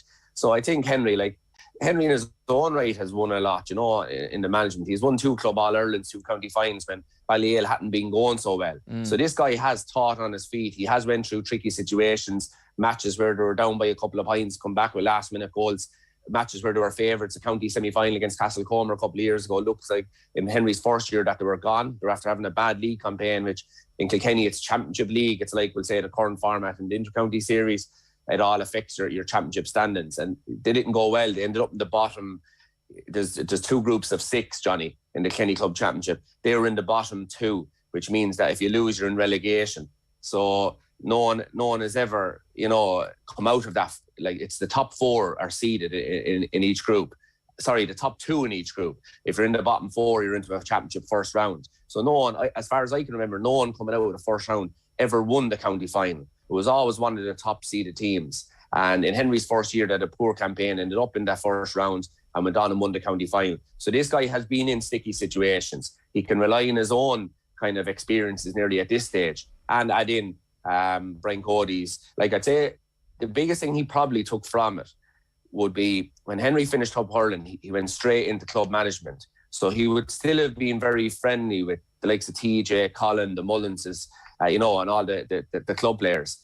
So, like, Brian Cody, once, say, from October to January, you could have the crack with Brian. It'd be great fun and, chats and that, like, friendship kind of things. But once you came back from the team holiday, it was professional. So when you went in, like, he was there to do his job and you were there, to do your job. And I'd say Henry probably learned that maybe, took a little bit of that off Brian, so that he knows, like, when he was over Ballyhale, like, he had nephews on the team, he had best friends, but he probably had to take a step back, maybe not go down to social occasions. Not that he was big into them anyway, but, a little bit of a standoff, just because on the big day he'd have to make big decisions, and like them guys, the Owen Codys and these guys, like, they weren't automatic starters at the time. So, you had that whole side of things as well. So I'd say the one aspect he would have took off Brian would be standards and, to realise that you're not a player anymore, that you're their manager and you'll have to make tough decisions. It does feel that Kilkenny are coming into this weekend under the radar, probably just because of the fixture list. There's been higher profile games that have happened and Kilkenny haven't been part of them just yet. Like, it's too complicated to read into, say, how Laois performed against Dublin versus how they performed against Kilkenny, and Kilkenny will never judge themselves by how they get on against Laois. But still, the score lines that Laois and the scores that they shipped in the space of 1 week is pretty striking, and says to me that Kilkenny are pretty ruthless already earlier on this year and are kind of looking at, not that anybody wants a number 2 tag, but are kind of looking at Waterford and seeing them as a level just below Limerick and saying, I think we deserve to be there.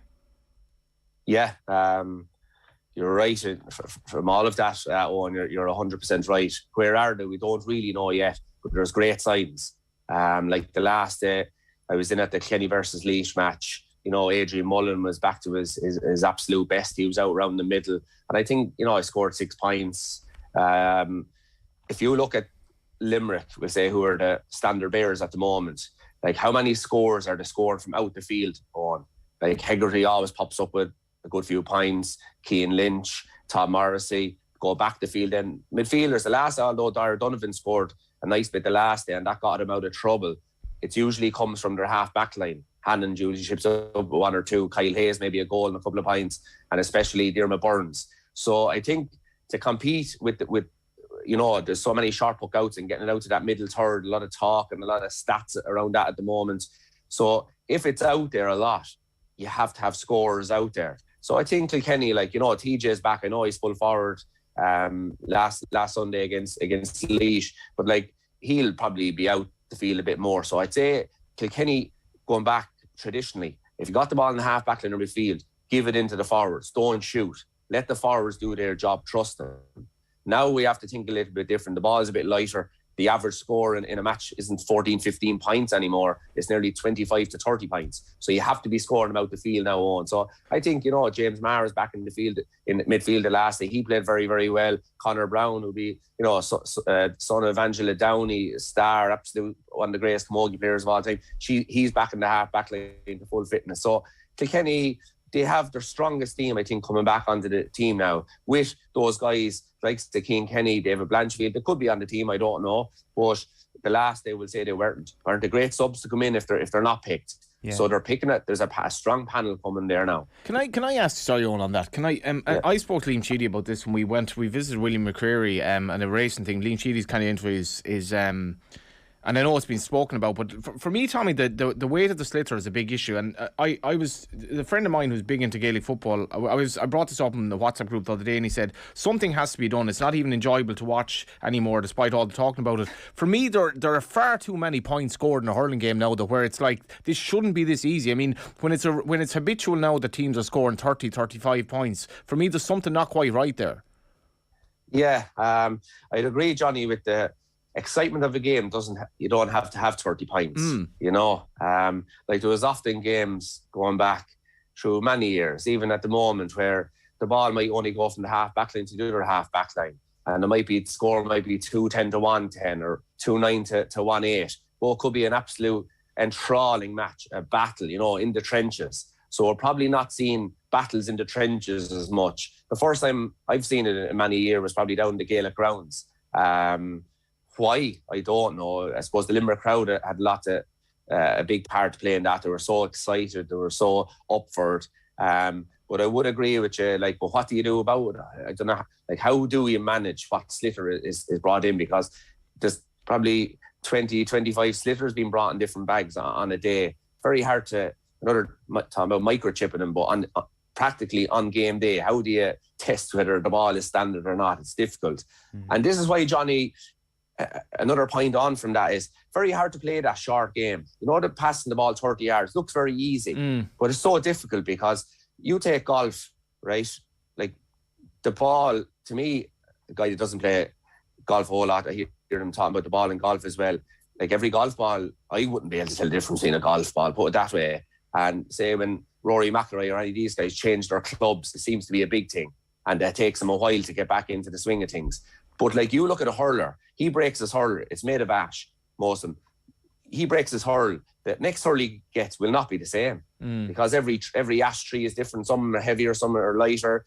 The way you upon the hoop, the way you upon your grip, like the hurl will never be the same. Add in the hurling ball will never be the same. You could get a ball in a training session that it could go 1,000,000 miles an hour. It could ping. You could touch it and it could go 60 yards. The next ball you could have to give it your absolute living best to drive it 50 yards. So it is more difficult, but I don't think there's any way of really stamping it out, Johnny, because like say in a soccer match, you know, there's only so many footballs there. It's probably easy enough to see it, but in a hurling match, you know, you're using 20, 25 balls. You're a football man, Eoin. Is it not a little bit tainted now watching these great games? Thinking like it shouldn't be, like Limerick should not be scoring 30 points against decent opposition here. No, for me, and I'm not sure if Tommy agree with this. For me, it's just the dead balls from range is the only thing that I would have had a cram at. But I would have raised this at the start of last year, and I think last year's championship was so good that I kind of was like, well, that was just a league problem. And I find sometimes, and it goes with both codes, that sometimes the league fare can just be poor, and we can get carried away with it and say, you know, the sport is broken. For me, it's just the dead balls. I still think that, you know, scoring from range, from open play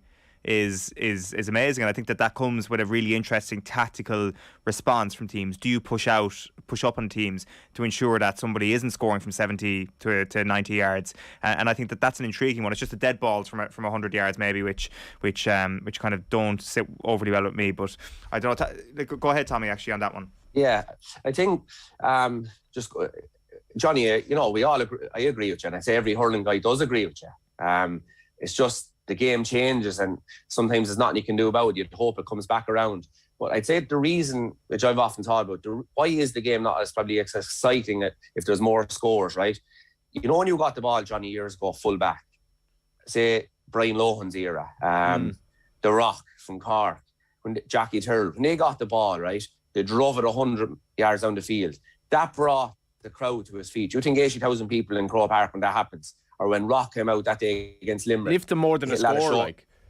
Yeah, and the whole crowd just gets into the game, you see, John. And it's absolutely exciting. But add to that then, that long ball, where does it go? It goes down into a 50-50. So if that's, we'll say, you know, Gary Kirby versus Liam Dunn, or whether that's, we'll say, Joe Dean versus Brian Lohan, it's a 50-50 ball. Say Joe Dean goes up and catches that over Brian Lohan. Sure, the crowd are going wild again. Suddenly then, if he catches the ball, he's gone around his man, there's a goal chance.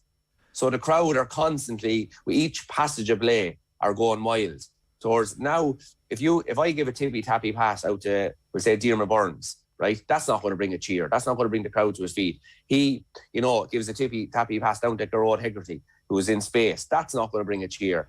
and then Garrod Hegarty goes into space, puts it over the bar. Yeah, he'll get the cheer for the score, but not the kind of the rousing, fierce, passionate crowd support. I think that's what has changed probably over the years. I just want to get back to the weekend's hurling. Cork against Clare Sunday, 2:00. You were watching Clare for us last week, and I guess the week beforehand there was plenty of questions asked, some tough questions asked of the Cork defence. This is a huge game, Tommy. The winner of this one is quite possibly going to get that third spot in the Munster Hurling Championship, and the loser may well be going home. But that Clare attack last week, combined with the questions asked of that Cork defence, how big a factor is that going to be in how you're looking at this one? Yeah, after being at it, there was huge wide open spaces from, we'll say, the 45 in on. Both Tipperary and Clare were playing with 2 men inside, no sweepers or anything. I think if the game plans out like last week, it will suit Cork down to the one thing Cork just have to start out at the moment on is Cork were going brilliantly. It's just they shipped a couple of goals in the league final, then they had a bad beating by Limerick. But listen, Limerick are beating everybody. Watford seemed to be the only one in the last while to be able to put up to them. They're fresh, they're hungry, Limerick, have to come back from a 6-week break. So I wouldn't read too much into that Cork-Limerick game. The big thing for Cork is just to get back, I remember, say, 2012 when we played Dublin, played them in the Leinster semi-final, and we were up for that. There was rumours that Dublin were going to overturn us in Portlaoise, and we were just psyched for the game. We blew Dublin out of water. We turned up, I think the Leinster final was 2 weeks later, and we were flat. We put so much into that match. Galway beat us convincingly in that Leinster final. And we kind of trudged our way through the season then until the semi-final. And sometimes we had a weekend away in Carton House after we beat Limerick in the quarter final. And remember Racker Cody was going around but he's the kit man at Kilkenny, a fabulous man, and he's like remember Italian 90, the physio Mick Byrne, Mick Byrne. He's that kind of a guy, going around, great friends with everyone, great crack, and had the respect of everyone as well. But he was going around Carton House that time. The spirit is back. We're back, lads. We're back. And before we knew it, he was that kind of a character. We were all buzzing again, and that wasn't the only thing, but it was a major part. But I think for Cork, that's what they need going into Sunday. I know tactically, people thought, what would have to change tactically? Defend a bit better as regards defend, not as individuals, but a group. But I think the first thing they need to start out is just get back smiling, get back enjoying themselves, get their confidence back, and don't take it so serious. We're getting a lot of criticism at the moment. They're in for a while, and by all accounts there last weekend. So listen, hopefully that will, get their mojo back. Cork just need to get their mojo back first and let them off and let them, they'll be well able to beat Clare. They should have no fear of Clare. That's a 50-50 game if ever I saw one. But I think the wide open spaces, if Clare allowed the wide open space that they allowed last weekend, I think it will suit Cork. Are you surprised Kilkenny are favourites? To beat Galway? I didn't realise they were, and I'm not surprised. See, Galway, if you look at the Galway team, Johnny, they have, Joe Canning is gone, Niall Burke is gone, big, strong men. I'm not sure what the story is with Conor Whelan, but they've huge physicality gone out of their attack. And, they've replaced them with smaller guys, the Evan Nyland, the Brian Concannons. So the dynamic of their team has changed. The last time I was up in Salt Hill, Kilkenny played Galway 2018. It was the year after Galway won the All-Ireland. And they were just they're like Galway at the moment, or they're like Limerick at the moment. Kilkenny gave them everything. Next minute, Galway switched it on and beat Kilkenny out the gate in the last couple of minutes. That's the type of team they were. They were huge men. They could win the ball anyway. We're talking about the short game, the long game at the moment. Limerick stats, if you bring up stats anyway, they seem to be winning all the types of games. So it's not all to do with game plans. It's a major part of it, but it's not all to do with it. The great teams will play any way you want. So it's Galway back then could play it any way you want. Fast forward to now, I think Kilkenny, they have the great balance between the young lads and the older guys, the TJ Reeds and we'll say the Adrian Mullins and the Keane Kennys. Whereas Galway, I think, they're still trying to find out these new guys, what are they going to be like in Championship. They had a 6-point lead, Johnny, in Wexford Park. Probably should have, closed that one out and didn't. So I'd say that's why Kilkenny are favourites. Plus, we all remember the last few results. If we're being probably truthful about it, the last few results for Kilkenny was against Laois and Westmeath. They won both of them convincingly. So I think that's what's if we looked at this match, Johnny, after Kilkenny played Cork in the in the league semi-final. I don't think Kilkenny be favourites.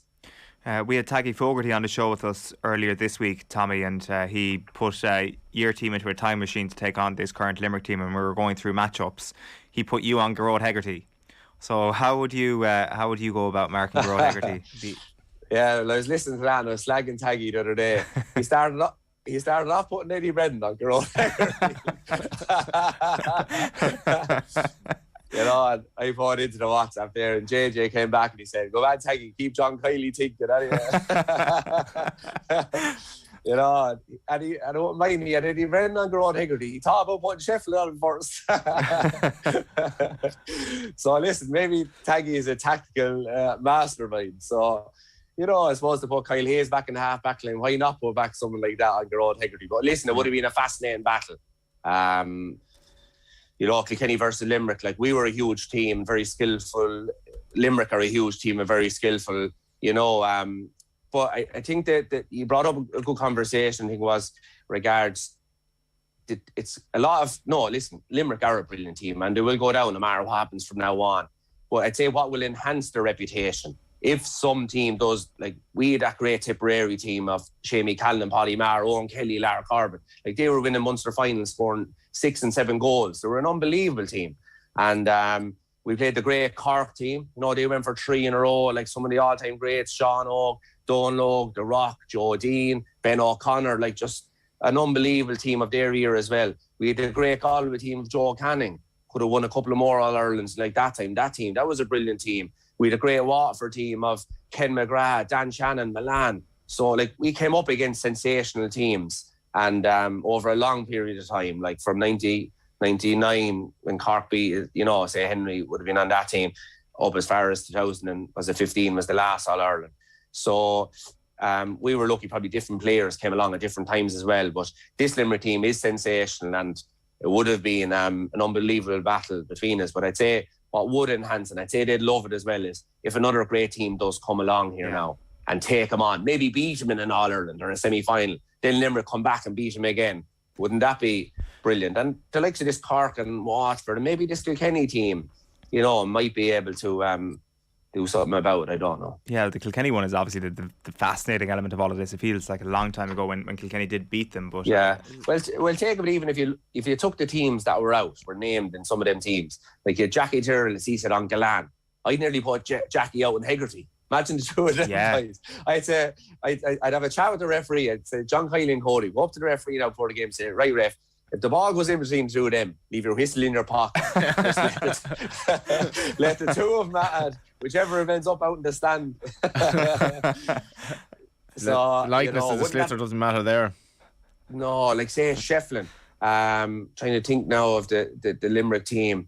You know, put Shefflin over and Diarmaid Burns. Diarmaid Burns scoring 5 points from play, 4 points from play, and a couple of frees. You know, let him follow Shefflin around the field. You know, Eddie Brennan in corner back on Sean Finn. You know, Taggy even on Sean Finn. You know, like, to be unbelievable. Gorta, you know, huge man, Gorta. Put him in there who's full back for him at the moment. There was Dan Morrissey, Mike Casey. You know, big man, small man. Mike Casey, huge muscles. You know, strong on the ground. Gorta just, you know, one of our best ball winners of all time. Just made so many careers, Gorta did, by passing off the ball and creating chances. That would have been sensational. JJ. Who would you put JJ? Put JJ on Galan. You know, to be even thinking of it there now, like Nicky Quaid versus, you know, David Hurley, PJ Ryan, James McGarry, Owen Murphy, whichever them boys. Like, I think them one-on-one matchups would have been sensational. I'd say Noel Hickey. Who will we put Hickey on? I think we'll tell him to leave the referees leave the whistle in the pocket for that one as well. Maybe put him on Flanagan. You know, Flanagan's a tough man. Hickey's a tough man. So I think the battles would have been sensational. Put Chad Fitzpatrick on Will O'Donoghue. You know, big man, small man again, like Chad Genius. Like, he's one of the best midfielders they ever played. You know, I played with him in school in St. Kieran's College. He had a sidestep when he came in, and 13 years of age into Kieran's, no one could mark. He was a small guy. He came into our Kieran senior panel in fourth year. An absolute genius, as tough as nails. Could win the ball anyway, high ball, low ball, won Féiles, won minor All-Irelands, he won everything. You know, finished up a bit early, but his career is... Imagine him on Will O'Donoghue. Like, Will O'Donoghue's an angry midfielder. Imagine how angry he'd be one after Chavez. So, listen, it will be a sensational match. There's no point in saying otherwise. Mick Fenley, even Mick Fenley may be on Will O'Donoghue. We're going to talk about this. It sounds like you haven't thought about it at all, Your Tommy. record will be back playing soon. Just a couple of very quick ones before we let you go. Patrick Colin's been in touch. If Tommy was playing, who would he want as manager, Cody or Henry? The Emperor or the King? Listen, two of them. Joint managers. I'm sure that'll work either. They should know me at this stage. They should know me at this stage. I'm not going to pick between the two of them. And then finally, Cody did. Sorry. Yeah, go on. Yeah. Do you want to finish your point there? This is the good stuff. No, that's good. Cody did something. A caption here, what did Cody do? I'm saying he never dropped me on. He did pick me in the first year and dropped me in the last year. So our loyalty, We'll ask Henry how would he pick the team first. And then just one quick shout out before we go, Tommy. Yeah, shout out. So I suppose when I started this last week, and it's something I had in my head for a long time and there's no team to this. It could be anyone, it could be any person, it could be a player, a manager, selector, it could be a commentator, kit man, could be anything. But the man I chose this week is an absolute legend from Waterford, Michael Ryan. He's in probably my thoughts the last couple of months since I saw the article that he retired as manager or coach, selector, I'm not sure what actually he was there with Ballymacarbery. They're after winning 40 county finals in a row and he stepped away. And you think this man, he's after doing it all. Did he step away and he wants to put the feet up? No, because I think he's still coach or manager with 4 Mile Water hurling team, which is that team in there, and the Nair football team, which is the football senior team in that area. 4 Mile Water got to the semi-finals last year. The Nair, great football team, traditional powerhouse in Waterford. He was also a selector with the Waterford under-20 team. I think they were beaten last night, but he was selected with them. So this man, he didn't just retire and walk off into the sunset. He's just so heavily involved. Well, I was just looking back at some of his stats, right? So he retired after Ballymacarbery winning 40 county finals in a row. And I'd love to actually, someone might tweet it in or text in, like, does anyone have 20 or 30 county finals on that team? It'd be amazing to see. Yeah. But before that, Johnny, he led him to 10 Club All-Irelands, Ballymacarbery, back in the 80s and I think it was the 90s. 14 Munster clubs. He's a few stints. His first stint with Ballymacarbery was 1975. Amazing stuff. He stepped away in 08 but came back in 18. He has 5 All-Irelands with the Waterford ladies football team as well. I think he was manager of the Laois ladies football team as well. He coached many other teams to major titles. He was with De La Salle when they won a Munster club. John Milan, Kevin Moran, Jake Dillon, that team. He was with Waterford seniors. I know they could have bet us in 2013. I went to extra time down in Thurles. That was, could easily went on maybe that year and won an All-Ireland. He went up then to Westmeath. Himself and Mickey Welch from Kenny went up to Westmeath. Just what a GAA man. He's been involved since 1975 in all hurling, football, ladies, Gillette football, camogie. So listen, my big shout is Michael Ryan, Waterford, Ballymacarbery, 4 Mile Water, the Nair, you name it, this man has done it. And well done to Michael on a fantastic career and best of luck going forward. His line to Malachy Clerkin in his interview was, I get bored very easily. The more I watch soccer and games on television, the more I want to get out and do something on the pitch. Yeah. It's nice. Good luck to the future shout-outs trying to match those tallies that you just put up there. Incredible stuff. Tommy Welch, always a pleasure. Enjoy the weekend's hurling. Yeah.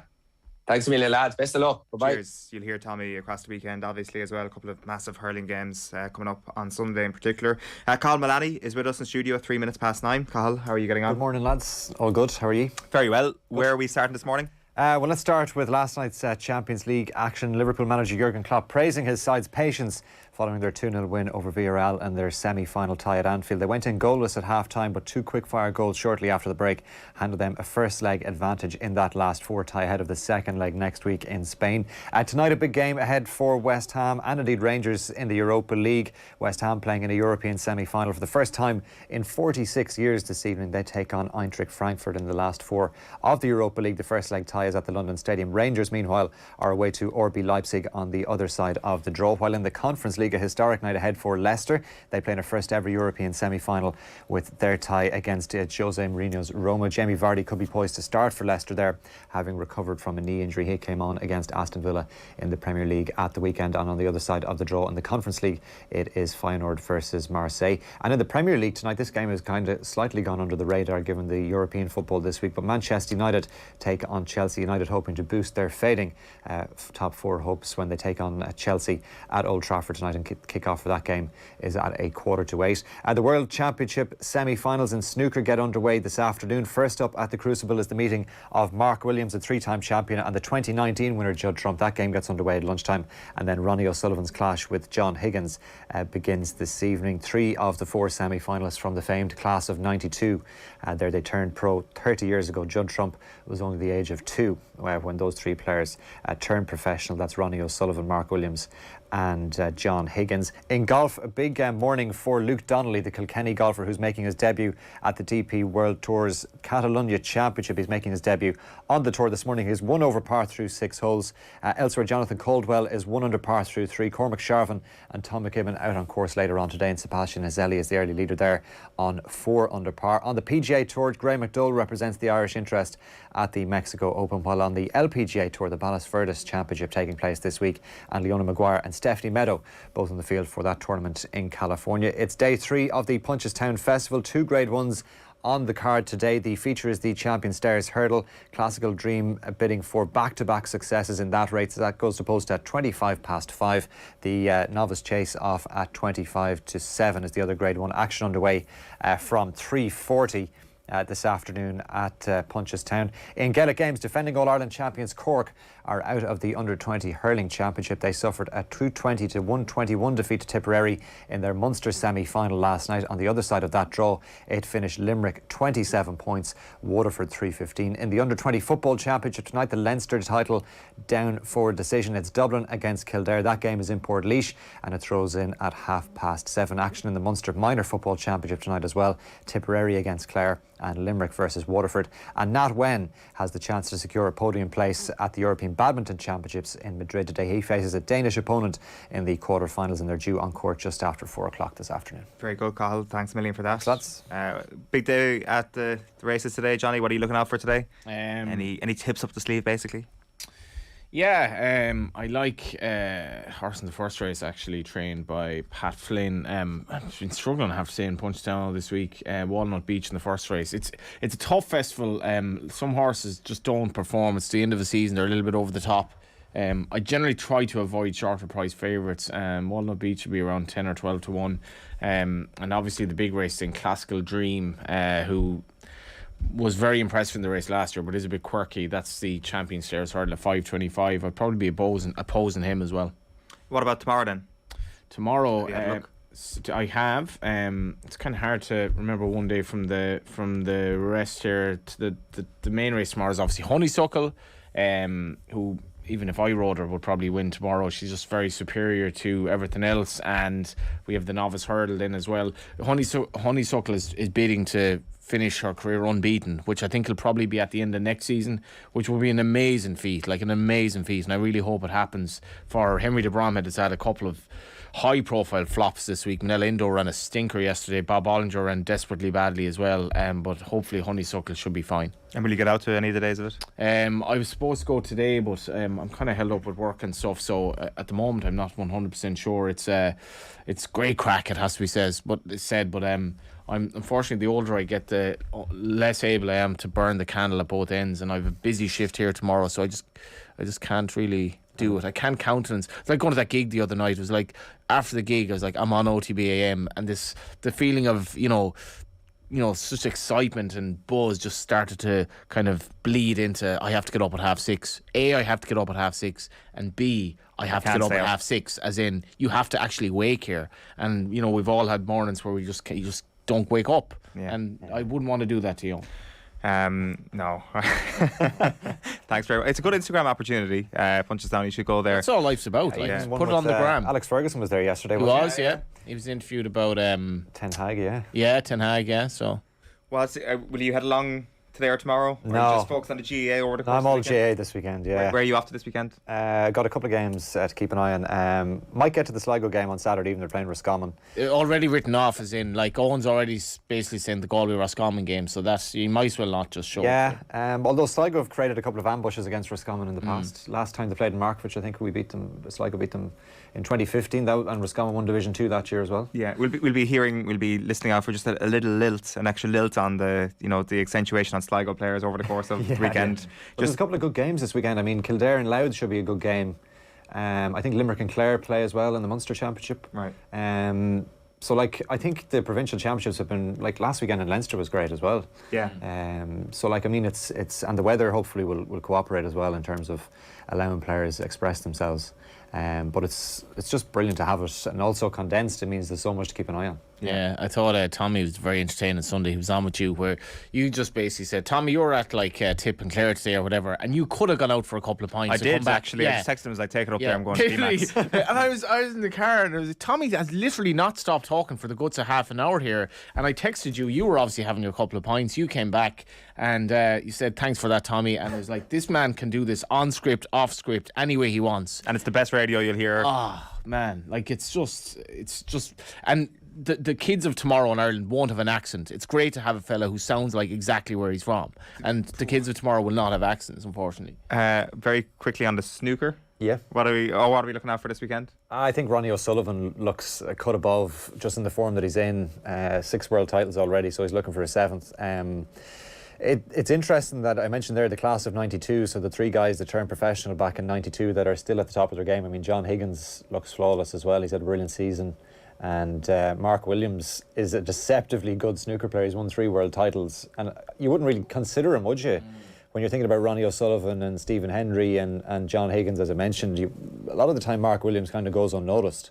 But he's had a brilliant career. And then Judd Trump there as well. I think Jack Lazowski will be disappointed that he lost that final frame decider last night. He kind of hasn't made the breakthrough in terms of winning a ranking event yet, and a lot of people thought that maybe this was the tournament for him.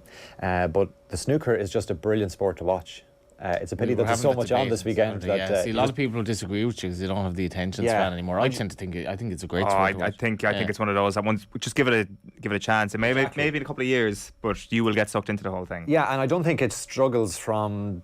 It's a longer format, so obviously it's the best of 33, I think, in the semi-finals, which is quite a drawn-out kind of match. You know, it's a lot of frames, but I think that's part of the attraction too, in that they get sucked into tactical battles and the tension. I don't know if either of you have been at the Cruisenberg at a snooker event. Yeah, like, it must be. You can really sense the tension. It's amazing, and like if you haven't played snooker as well, like you should definitely, if you're relatively young, give it a go because it's an amazing game if you get into it at all. Yeah, no, it is, and the table's deceptively big. That's my really insightful. Well, I thought I was all right at pool, snooker. but then I couldn't even hit the ball. I remember this is very, very quick, and I'm going over the time here. I ended up on a flight back from the Crucible with Niall Quinn, right, who was at a game that day, and he was on, and I was saying to Niall, right, I'm so bad at snooker, if it was down to the black, right, it was literally down to the black, and I was 8 points behind, and I was playing a professional.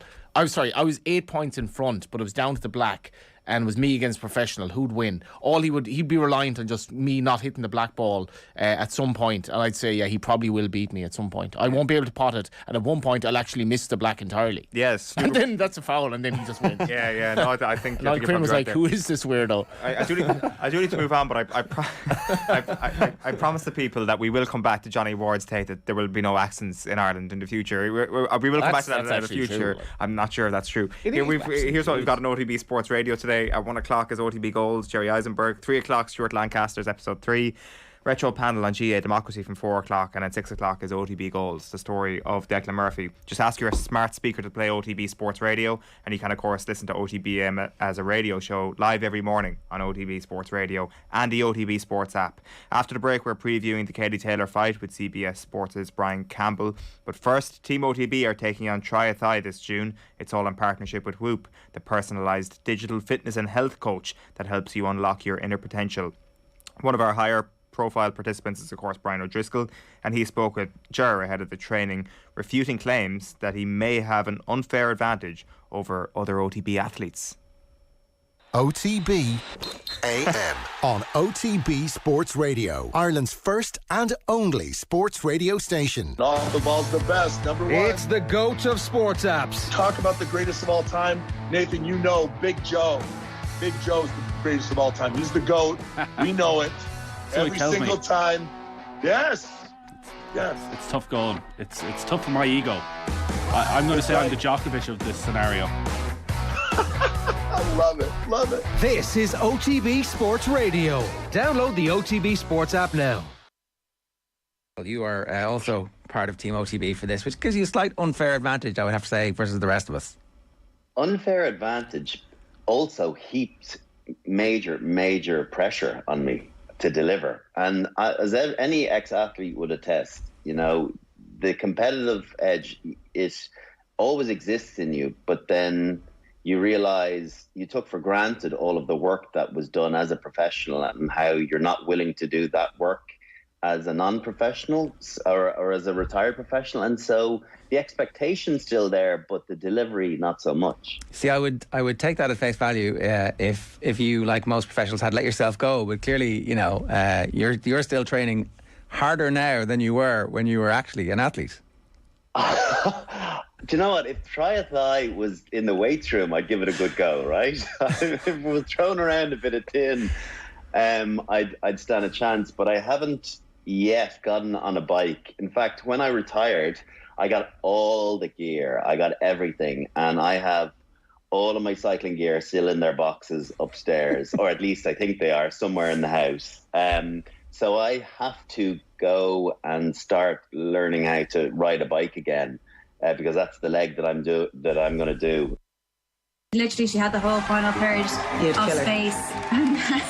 You were a killer. Keep up to date with the latest WSL action and the biggest interviews. On our own shores, obviously, smaller crowds, but no less excitement in the WNL this week. I mean, they just seem to be a team full of winners. Being on top of the league doesn't faze them. That's where they expect to be. At this point, yeah, I think I'm tipping Chelsea. Subscribe to the Koi Gig podcast stream on the OTB Sports app now. OTB AM with Gillette. Get into your flow with the new Gillette Labs Razor with exfoliating bar. We are just a couple of days out from one of the biggest events in the history of women's boxing. It is, of course, Katie Taylor against Amanda Serrano at the Garden on Saturday night. And to help us preview this massive event, it is Brian Campbell of CBS and Showtime. Brian, good morning to you. Thanks a million for taking the call. Oh, come on. I'm fired the heck up for big time fights. And now we've got, I don't know, the biggest women's fight in the history of organized boxing. Yeah, I can wake up early for this one. Come on. For boxing fans, it's an easy one to get on board with. How much has this started to move the dial in the United States when it comes to casual sports fans and casual boxing fans?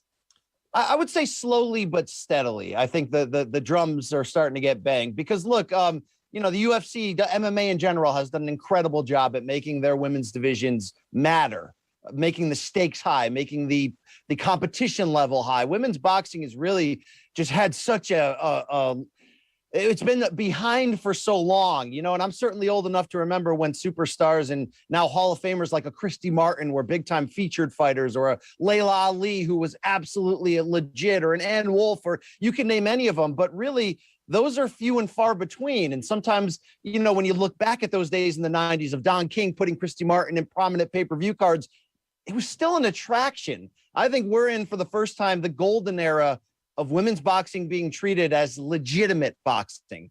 And I think this is the perfect fight at the perfect time for that. Has it caught on with casual sports fans in America?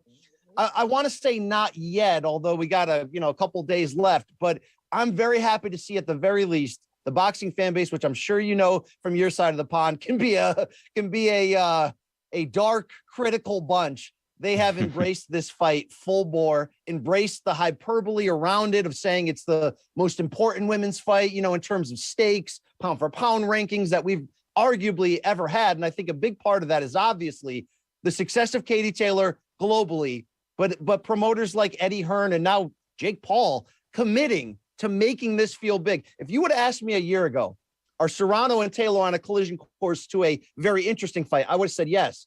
If you would have said, hey, BC, New York's Madison Square Garden, I've been like, yeah, maybe on the prelims, right? Or you know what I mean? Like, no, they got the full treatment, the best treatment you can possibly get, and they deserve it. And the only thing I'm here to tell you negative about this fight is if you ever needed a fight to finally kick the doors down and get rid of 2-minute rounds for women, get rid of 10-round distances and title bouts, this would have been it. I know Team Serrano tried to push for it. For whatever reason, Katie Taylor was hesitant, but I think that's the only thing lacking, and this being a celebration of what it is, and that's women's boxing being treated on an equal plane.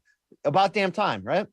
Yeah, that's really interesting. There's a lot of things to get into there. And I guess just to stick with that theme of trying to capture the public consciousness in the States, they both appeared on the Today Show this week. And it's really interesting when you see Katie Taylor in public places trying to sell a fight. I guess other people are trying to sell a fight. She's trying to win a fight.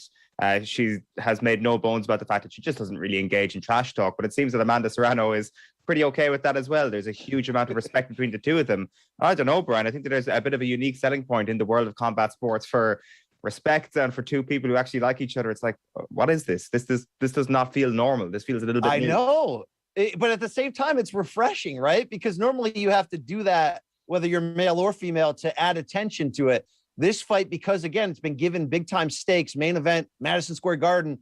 A lot of that has spoken for it. But again, look, you know, as much as I'm going to sit here and shout out Eddie Hearn, I mean, Jake Paul's ability to get in this conversation relatively late, to scoop up Serrano, who's been, you know, American boxing's best kept secret in so many ways, fighting for peanuts on literally any network she can grab onto. Now you've got Jake Paul, who, love him or hate him or whatever you believe his role is in boxing right now, he demands an audience. He gets people from outside boxing to care. So it has allowed these two great athletes to focus on being professional. Now, Team Serrano, a little bit more spicy than Team Taylor. If you spend any time around Amanda Serrano's brother-in-law / manager / trainer, Jordan Maldonado, he loves to stir the pot and get the fireworks going. But to your point, it's been about what it's about, respect. And let's find out who's the best fighter of this era. And it's rare in male or female boxing, and it's a joy when we can get number 1 and 2 or 3 or whatever, pound for pound, you know, we can get 2 guys, 2 women in the top 5 to fight each other, because that's the best play. That's the best way to separate yourself from the pack. And part of why this fight happening now is perfect and it's easy to make is because, let's give Amanda Serrano some credit. She's, of course, the most decorated female fighter in boxing history in terms of titles in multiple weight classes. Well, I think 5 up to this point. But she's literally willing, on the drop of a hat, with 1 training camp's time, to fight anywhere from 118 to 140 pounds. That alone does not get talked about enough. Her willingness, and Clarissa Shields, also another big-time star in this women's movement, is also as willing to basically say, wherever the big fight is, I need to be there. I'm going to get my body there. No excuses. I'm going to show up. If you like the purity of the sport, right? Forget the trash talking. You like the purity of not fighting for money, but fighting for greatness. This is what this fight is all about. It's got that old school feel, and I love it. It's kind of ironic, Frank. You're talking about this being such a pure fight and kind of a bit of a throwback almost, and level of respect. But then on the other side of the equation, you've got that Paul involvement. I'm just curious, you've spoken about the escalation of the stakes here and the escalation of the platform.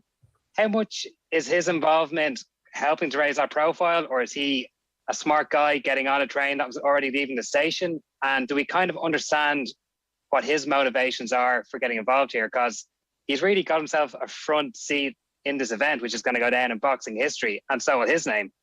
Yeah, I think it's a little bit of both, meaning, you know, he got lucky in terms of, okay, he wants to get into boxing, which he's done with his pay-per-view cards, whether you think they're carnival or legit. And, you know, let's give him credit. In the celebrity bubble, he's pretty damn good. He takes it seriously. But he's looking for a bigger picture statement to make on his involvement in combat sports in a short period of time. Some of that involves the fighting he does with UFC's Dana White and the attempts to try to lure those fighters over.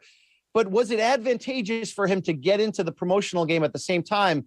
And it just so happens that one of the best fighters in the world, regardless of gender, as I mentioned, Amanda Serrano, just never got the real promotional push that's in line with her skill set. Yeah, it worked out perfectly. But to his credit, in Nikisa, his promoter, of his partner there in MVP Promotions, who ironically comes from the UFC, was a former COO. But, you know, they have the knowledge collectively. They've got the platform. But I think they've done a great job at getting Amanda paid. And that's been regardless of who she's faced on this journey. They've thrown her in the co-main event on the Jake Paul pay-per-view cards, which have, again, brought a different audience. I've been there for the Jake Paul pay-per-views. There's like a young gamer audience. It's not a traditional boxing audience by any means. That has been important. So whether he's doing it to try to paint himself strategically as a Robin Hood of boxing, as a guy who's coming in, even though all the arguments are about UFC fighter pay, right? But yet he's trying to be this Robin Hood. Again, I don't care if his intentions are right on or if you think his intentions are right on. It's kind of working. He's got Amanda to this stage. Eddie Hearn and DAZN needed to step in on the state side as well and say, we want to make this a big deal. They did. You mentioned the Today Show. I wasn't even aware they were on the Today Show, and I watched the Today Show regularly. So yeah, this has made a continued crossover footprint. And can I shout out one more entity? This Saturday, April 30th, it's not just this Taylor Serrano fight, but there's another really, really, really big boxing fight in the States in Las Vegas. Shakur Stevenson, Oscar Valdez, 2 unbeatens for junior lightweight titles. They've agreed, ESPN and company, to start their main event later, so we're not going head to head. Now, they're claiming also it's for the goodwill of the sport. Again, whatever their intentions are, the fans win, the fighters win. We can see both great fights now staggered in terms of the main events. So, yeah, man, I don't care if Jake Paul's doing it for the wrong reasons. The right result is happening. Like, I guess there's just been so many people who've been doing it for the wrong reasons for sure, but also not getting great results or getting incorrect outcomes, I guess, for the fighters for so long in this game, that this kind of makes it a bit of a breath of fresh air, if I can even go that far. And like how pervasive do you think this will be over the next little while in terms of Jake Paul's influence specifically? Because obviously his beef with Dana White has been very public, and you mentioned the UFC fighters' conditions there. Is he going to be the guy who single-handedly changes things like that? Or do you think other, I guess, people of power within combat sports will wake up and realize what Jake is about to do and say, listen, we need to change it ourselves? Are you saying in regards to women's boxing and his women's boxing and also conditions for UFC fighters? Yeah, I mean, can Jake Paul actually make change in the UFC fighter pay game? In one point, you could say it doesn't matter because, there's no circumstance in which Dana White right now is going to let a UFC fighter under contract go across the street and box Jake Paul, whether that's fair or not. But he's continuing the conversation to the point where on the UFC Endeavor, their parent company earnings call, it was brought up. How much is the influence of Jake Paul constantly berating the fighter pay argument, changing things? So I think he's going to make nominal change. But again, I think he's doing that more selfishly to try to lure those guys across the street, get them out of their deals and fight him. And again, I think the same thing might be true in his Robin Hood performance in championing women's boxing. It may be he's only into this fight because Serrano didn't have a bigger trainer and he wants to get looked at as a positive movement in boxing. Because look, he's trying to crash the party in the pay-per-view market in all of combat sports, and he's done decently well. So he's going to be looked at as a clown. So it's not a bad PR move to embrace Serrano, embrace this fight. Will it have change and fallout for women's boxing positively? I think if the fight's great, people want to see more. Maybe they want to see a rematch or a third fight, or at least see where each female fighter is going to go out of this fight. But I think in general, it's the right moments, the right people, the right fighters, the right promoters, the right networks at the right time. If women's boxing in this modern day era is going to go somewhere legit. I think the thing that the sport has missed in the thing that MMA does have in the women's game is a good amount of elite fighters fighting together. The problem in women's boxing was not only were they not getting the pay or the platform, there's just not a lot of great fighters still across the board. That's why so many of these fights, they throw on vacant titles. I think Clarissa Shields, and this is not a knock against her ambition or her ability, she's an undisputed champion in multiple weight classes because there's just nobody else. That changed, I think, because of women's boxing being added to the Olympics. It began the legitimacy of a farm system. It produced a Katie Taylor who's so ready to take on this mantle as the face of women's boxing. It produced a Clarissa Shields who won 2 gold medals. I think that could have some great positive outlook long-term, mixed with the attention around this fight to just basically give young female athletes another avenue should they want to. And it's about damn time, because these are great fighters, and it goes back to why the idea of still doing 2-minute rounds and 10-round fights, it's a joke. I mean, it prevents these women stars from getting the knockouts that they might need to legitimize themselves even more. It prevents fun. I mean, it prevents entertainment. So all things considered, the pressure is on Taylor and Serrano to carry this sport to the next level. But how are they going to fail? Guys, how is this fight going to be anything but a barn burner? Have you watched these ladies? They are 1 and 2 pound for pound for a reason. They're all so exciting as all heck and go after it. I could not be more excited about what's going to go down Saturday and how that, affects the future of women's boxing moving forward. Just one quick one there, Brian. You've mentioned the kind of round length discussion. How far do you think we are away from that change coming? And also the fact that Katie Taylor shot down that conversation so quickly, do you think there's kind of a strategic element to that it kind of suits her style better than kind of, maybe prevents some of the heavy trading that Amanda Serrano might be looking for? I absolutely think that was a smart strategic performance by Katie Taylor, who you got to understand, she's the A side of this, from a business standpoint, no question about it. She's already proven herself on the, on the world stage as a draw, as legitimate, where Serrano's sort of catching up, in sort of a commercial sense. It was strategic. Why? Because look, Katie Taylor's more of an output aggressive boxer. And in the 2-minute window, that really allows her to get advantages. She's also going in against a pure power puncher in Serrano, a southpaw who carries that weight, that power up and down the scales wherever she goes. It's the one thing we always say, why has Clarissa Shields, despite her great success, not become an American star? She had to go to MMA. She had to go to the PFL to try to, make the money she feels she deserves. Sometimes you have to say maybe she's being robbed of the chance to get these knockouts in the 3-minute window. So is Katie Taylor, who, let's give her credit, she said, why didn't you negotiate this ahead of time if you wanted this so badly, right? We already signed the contract. In that regard, I'm not going to damn Katie. I get this is a strategic move. It should help her. But you want to talk about entertainment? These two put it on. I mean, these two let their hands go. So we're going to get 10 wild 2-minute rounds for as long as this thing lasts. Strategic decision or not by Katie Taylor.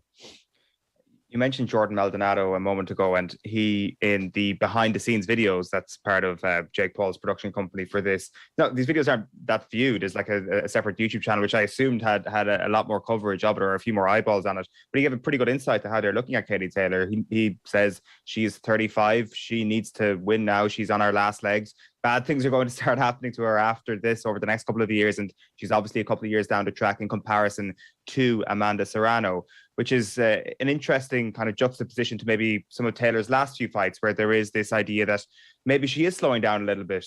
Like, I guess if you want to really kind of look at Taylor, you could make the point that actually she's going to show up and it really matters this weekend if you're really hopeful for Taylor. So there's been a couple of things that we're hearing. Obviously, Maldonado is going to say something like that. But what's the truth here? What's your eye telling you when you're watching Taylor over the last little while?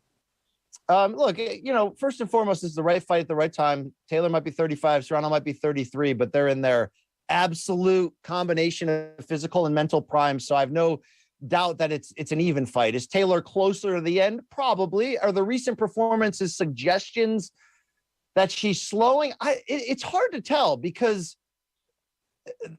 look, there's levels to this game. And I do believe there is a core of 5, 6, 7, maybe truly elite women's fighters today. Everybody else is a step down. Now that step down, there's levels within that too. But when I've seen Taylor against the very best, two things stood out to me. One, she's able to raise her game to another level. And that's a key to the magic of what she brings there and why it's easy to follow her humility, her honest style, her hard work. I mean, it's easy to get seduced into that. But I did see her in that incredible 2-fight series with Delphine Persoon. So can we put some respect on that police officer's name? And look, I thought Persoon won the first fight. And I thought she did. I was there ringside at Madison Square Garden. It could have been a draw. It could have gone either way. But I saw a fighter willing to risk it all in Persoon, risk her face and just walk into the pressure that Katie Taylor's used to putting on and just go after it. If you're Team Serrano, can you talk yourself into the idea that Taylor's a little bit older, that this is her Super Bowl, that maybe she's been holding it together for, the best she can lately. But if you're a great fighter who's also a great pressure fighter, which Serrano can be, Serrano can do it all. Understand that. Serrano can do it all in the ring. Can they break her? I think you have your team, Serrano, you have to talk yourself into that idea. You saw Pursoon, who's a little bit more limited, a little bit more raw, actually a lot more raw, to be fair. Really find the vulnerable spot on how you stand up and deal with a Katie Taylor. Because to be fair, because there's not an elite set across the board, each division, sometimes I think Katie Taylor's in there where she can rely on just her technique or just her pressure to get wins. Serrano can absolutely do it all. So is there truth to what they're saying? There might be kernels of it, but I think at the end of the day, they're big talkers. They want to talk themselves into it. They want to talk everyone else into believing them. And I can't stress this enough. Hang around Jordan Maldonado long enough, you're going to see some wild things. I've called maybe Amanda Serrano's biggest win to this state was when she fought the champion from a lower weight class, Danielle Bermudez in Puerto Rico. I called that fight ringside. Maldonado got thrown out of that fight during it for yelling at everybody. I've seen him get thrown out of press events. He says a lot of stuff, but I do think there's some levels of truth to this. If you're really looking at it, and obviously the betting oddsmen are, and I've seen the odds go back and forth, but I've also seen Serrano more often than not as the betting favorite. We know Katie Taylor doesn't trash talk, but one comment that I saw from her was kind of saying that Serrano's never been dragged into deep water. She's never kind of been in a war. She doesn't know what that's like. We don't know what's going to happen. Is that a fair statement to make, just for people who wouldn't have seen as much of her rise as you have, or is that a bit of an oversimplification? It's a great question. So in light of everything I said, with there being levels, with there being a smaller amount of truly elite women's boxers than you would want to at this point, have I seen her in action fights? Yes, but more often than not, she's the dictator of the pace, of the space, of the power being thrown out there. That might actually be true as well. See, Amanda Serrano has yet to find her Delphine Pursoon. Yeah, she's already lost in earlier in her career, but in terms of the modern Amanda Serrano, who we've seen over the past 5, 6, 7 years, she hasn't found really her equal in there. I thought Daniela Bermudez could be that, and Serrano's ability to find the power shots in the big moment, whether she's pressuring, whether she's counterpunching, whether she's leading the dance with the jab. Again, she can do it all. No, I don't think she's actually been against somebody on her same level and that deep of a 50-50 all action fight. So that's part of what makes handicapping this so fun, is that whether you thought Taylor won the first Pursoon fight or not, and by the way, the rematch was awesome. It was a great fight as well. That she's been tested at that level. I tend to believe Amanda Serrano can swim in any pool, at any length, at any distance against anybody. But that's a big part of heading into there. Some of the things we don't know yet, and we have to see Saturday night. Can we ask you to call it? Have you got to a point where you feel confident doing so? Okay, I think Amanda Serrano is more skilled, has more options, and that gap in power, I think, could be big. Now, she has a lot more knockouts than Katie Taylor. Some of that, though, to be fair, has come at the lower weight classes. She's won titles at 118 pounds. If you haven't followed Serrano's rise, and part of this mirrors the fact that she didn't get big promotional push or the paydays, there's certain calendar years in which she's fighting at 118 one night. 4 months later, she's fighting at 135, right? 3 months later, she's back down to 126. So she has fought a lot of smaller opponents, and she's absolutely blown them away. But I've seen enough of her to know her power carries late. Her power comes out in different varieties, right? Like she can produce power as a counterpuncher, as a boxer, as any situation. What Taylor has best going for her is those pockets of pressure are so tight technically. Like, you'll never say Katie Taylor's a brawler, right? No, she's so technically well taught, but she carries such a high pace. She stands right in front of you, and she gets off accurate combinations that in the 2-minute rounds, that's hard to beat. I tend to believe if somebody can raise their game to a level we have not seen yet, it is Amanda Serrano, and I believe in her. The southpaw, the power, the boxing ability. This fight can go either way. The odds are telling you it's a virtual pick'em, but if I had to lean one way, I think Amanda Serrano's power could end up being the difference, but she has to make Katie Taylor take a back foot step. She's got to do some of the things Pursoon did and more, right? You can't just meet Katie Taylor's pressure with pressure and hope that's enough, because Taylor does adjust very well. You've got to hurt her.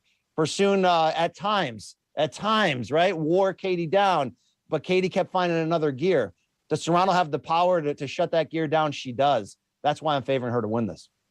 Okay, very interesting. Well, Brian, you've hyped us up nicely for this on Saturday night. It's a must-watch. It is Katie Taylor against Amanda Serrano. It's going to be absolutely fantastic. You've been listening to Brian Campbell of CBS and Showtime and Morning Combat as well. Brian, thanks so much for your time. Thank you, guys. Yeah, myself and Joe Conroy in conversation with Brian there before we came on air ahead of fight night this weekend at Madison Square Garden. Just before we let you go this morning, Paul Joyce of The Times is reporting that Jurgen Klopp is set to extend his Liverpool contract. Massive news for Liverpool Football Club this morning. If that is something that is going to come through over the next little while, apparently they're in conversations around it.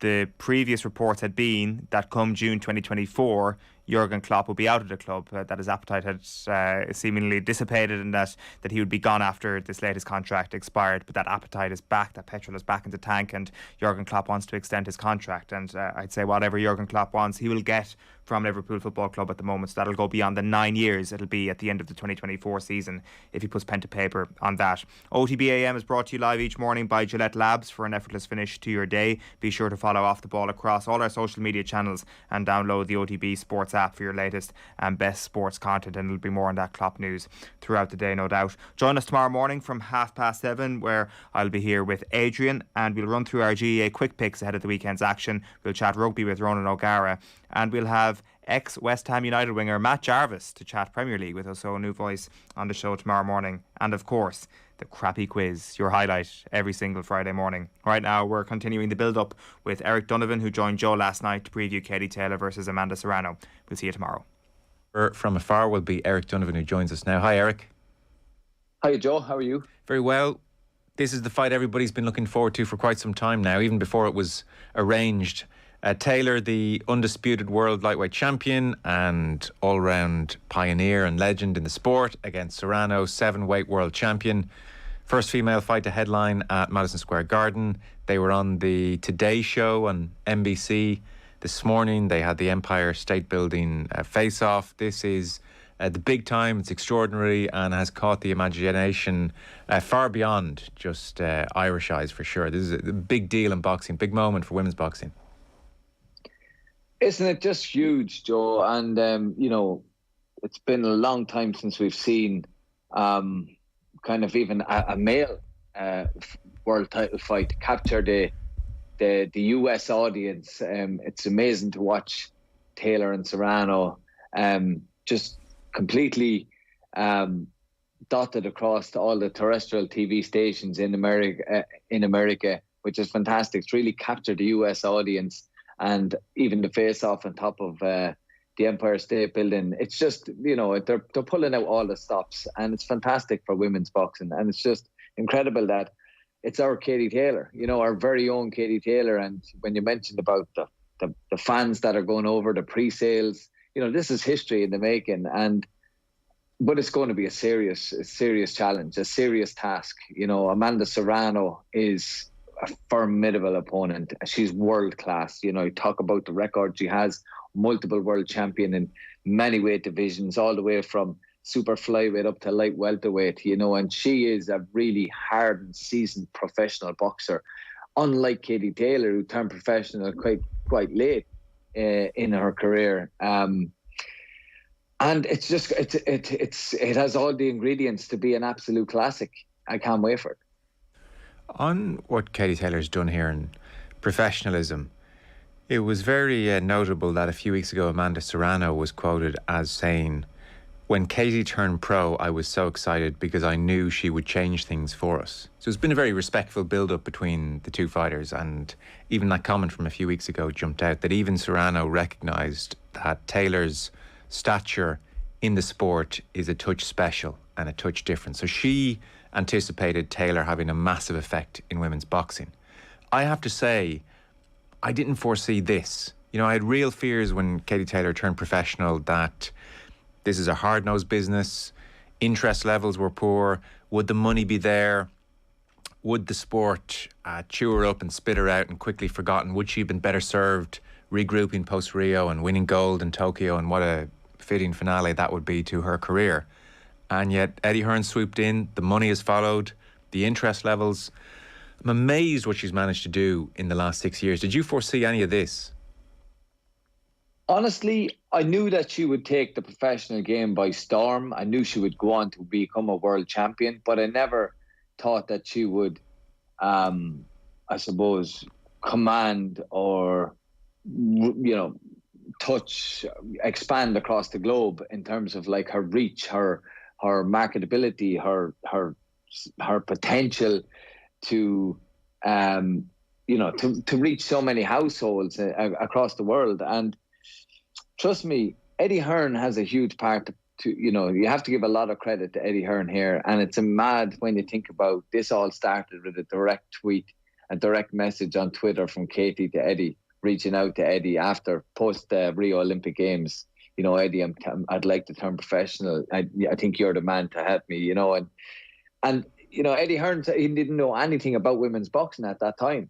He had no clue, but he said someone on this level of Katie Taylor's, stature reaching out to me, I had to answer the call. I had to sit down with her. I had to speak with her. And he sat down and spoke with her and Brian Peters. And Brian Peters deserves a lot of credit as well, I suppose. But like there was a team there, and I just think in general, Eddie's one of the best promoters in the game. And just with the Sky Sports backing that Matchroom had at that time, they just really lifted her and took her to a whole new level. And of course, then we've got, on the other hand, Amanda Serrano being promoted by Jake Paul, who many people know is, a YouTube star who has now stepped into the world of boxing. And he's taken the boxing world by storm as well, but a very smart and a very astute guy, a brilliant promoter, and knows how to promote, and he's bringing a whole new audience to the game as well. So these two guys are up there with the best promoters in boxing, and two of them are promoting the two best females in boxing, Amanda Serrano and Katie Taylor, and here they are going head to head. And I know you mentioned that there was a real genuine mutual respect between Amanda and Katie, and that's true. It is there. You can see it. And they're so respectful and so just courteous and nice to each other and very sportsmanship-like. But trust me, deep down, both of these want to win this fight so much, so much. This is a massive fight. This is a historic fight. And I just know that both of them are just deep down. They really want to win this, because it's going to be mega. It's going to be huge. And it'll be probably, the winner will probably be the pound for pound best female boxer on the planet. So to the fight itself then, boxing does pageantry like very few other sports. So the week of this fight, the two fighters have been around each other a lot. They're being interviewed in the same room. They're posing for photos together. This is not what Man City and Real Madrid players did the week building up to their match last night. They're in zero contact with each other. They're saying very little about each other.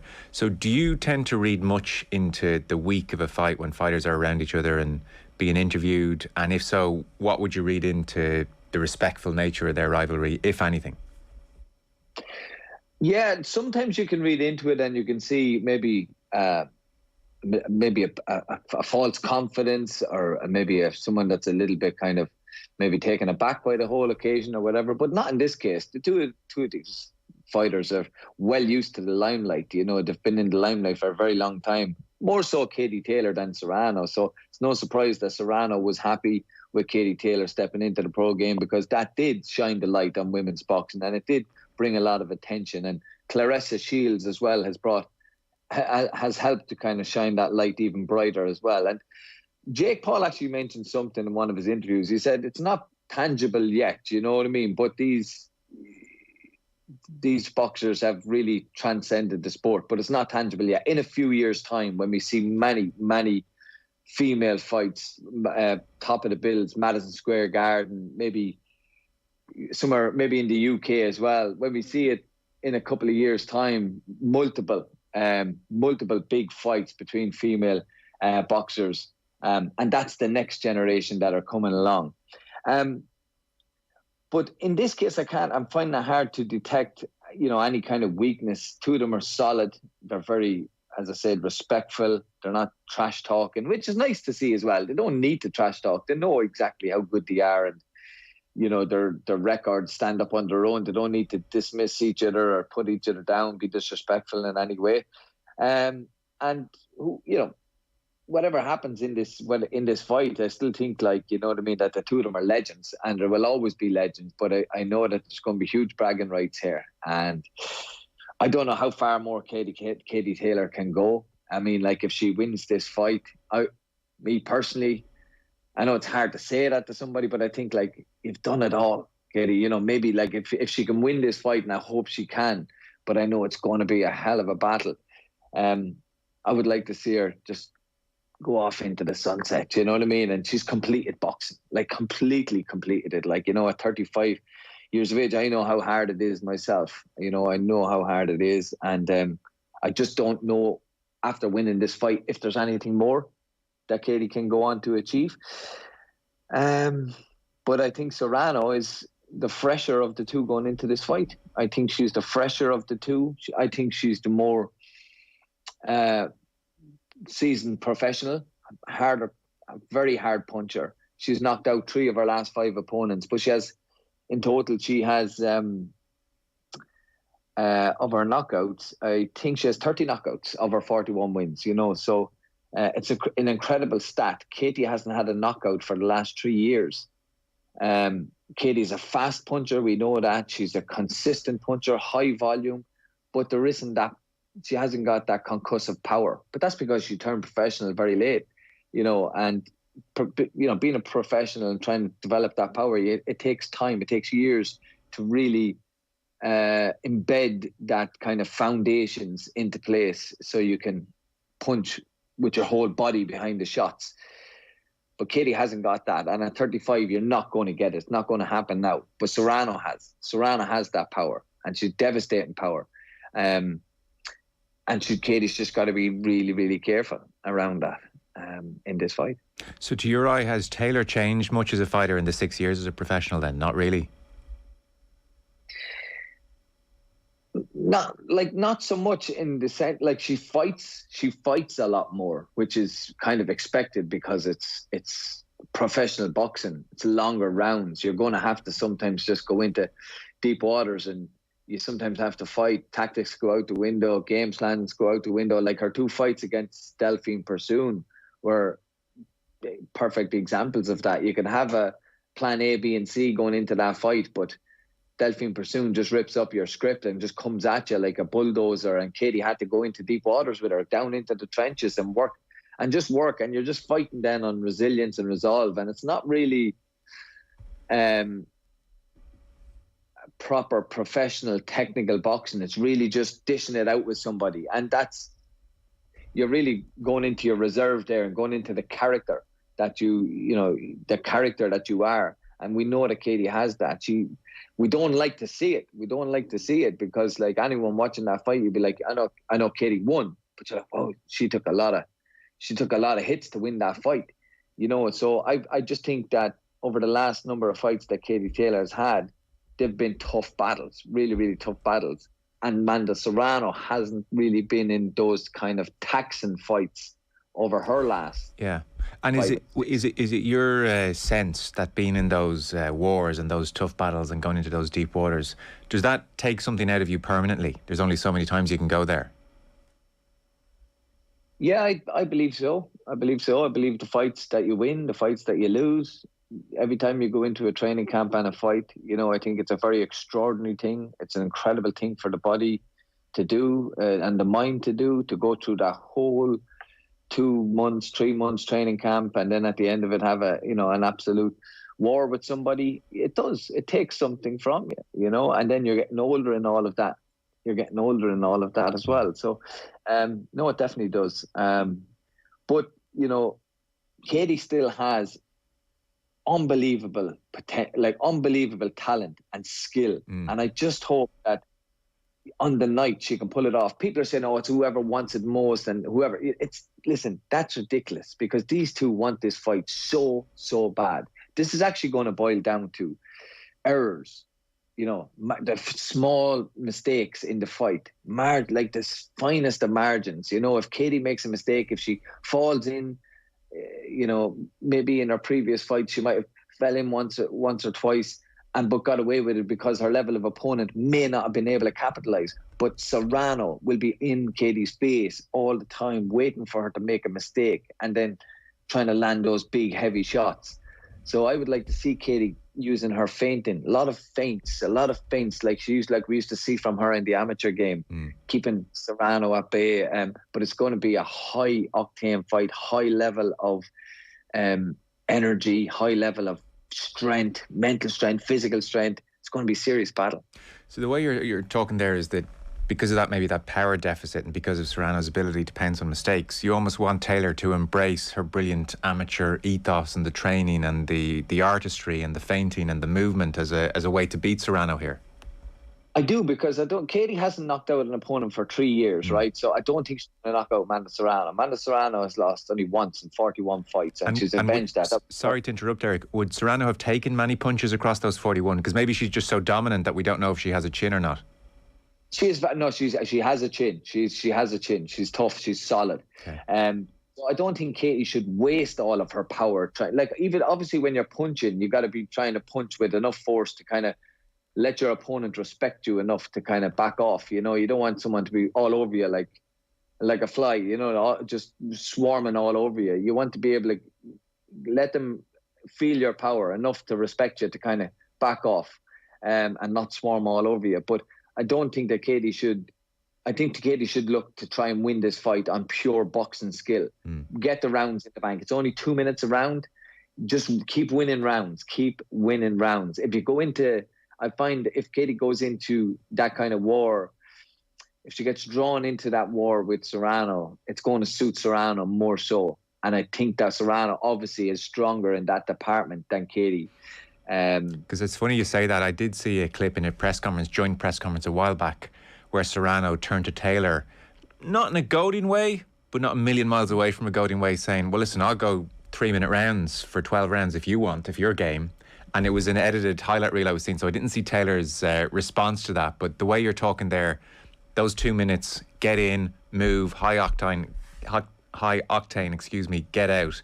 That suits Taylor. 3-minute round, harder to sustain that.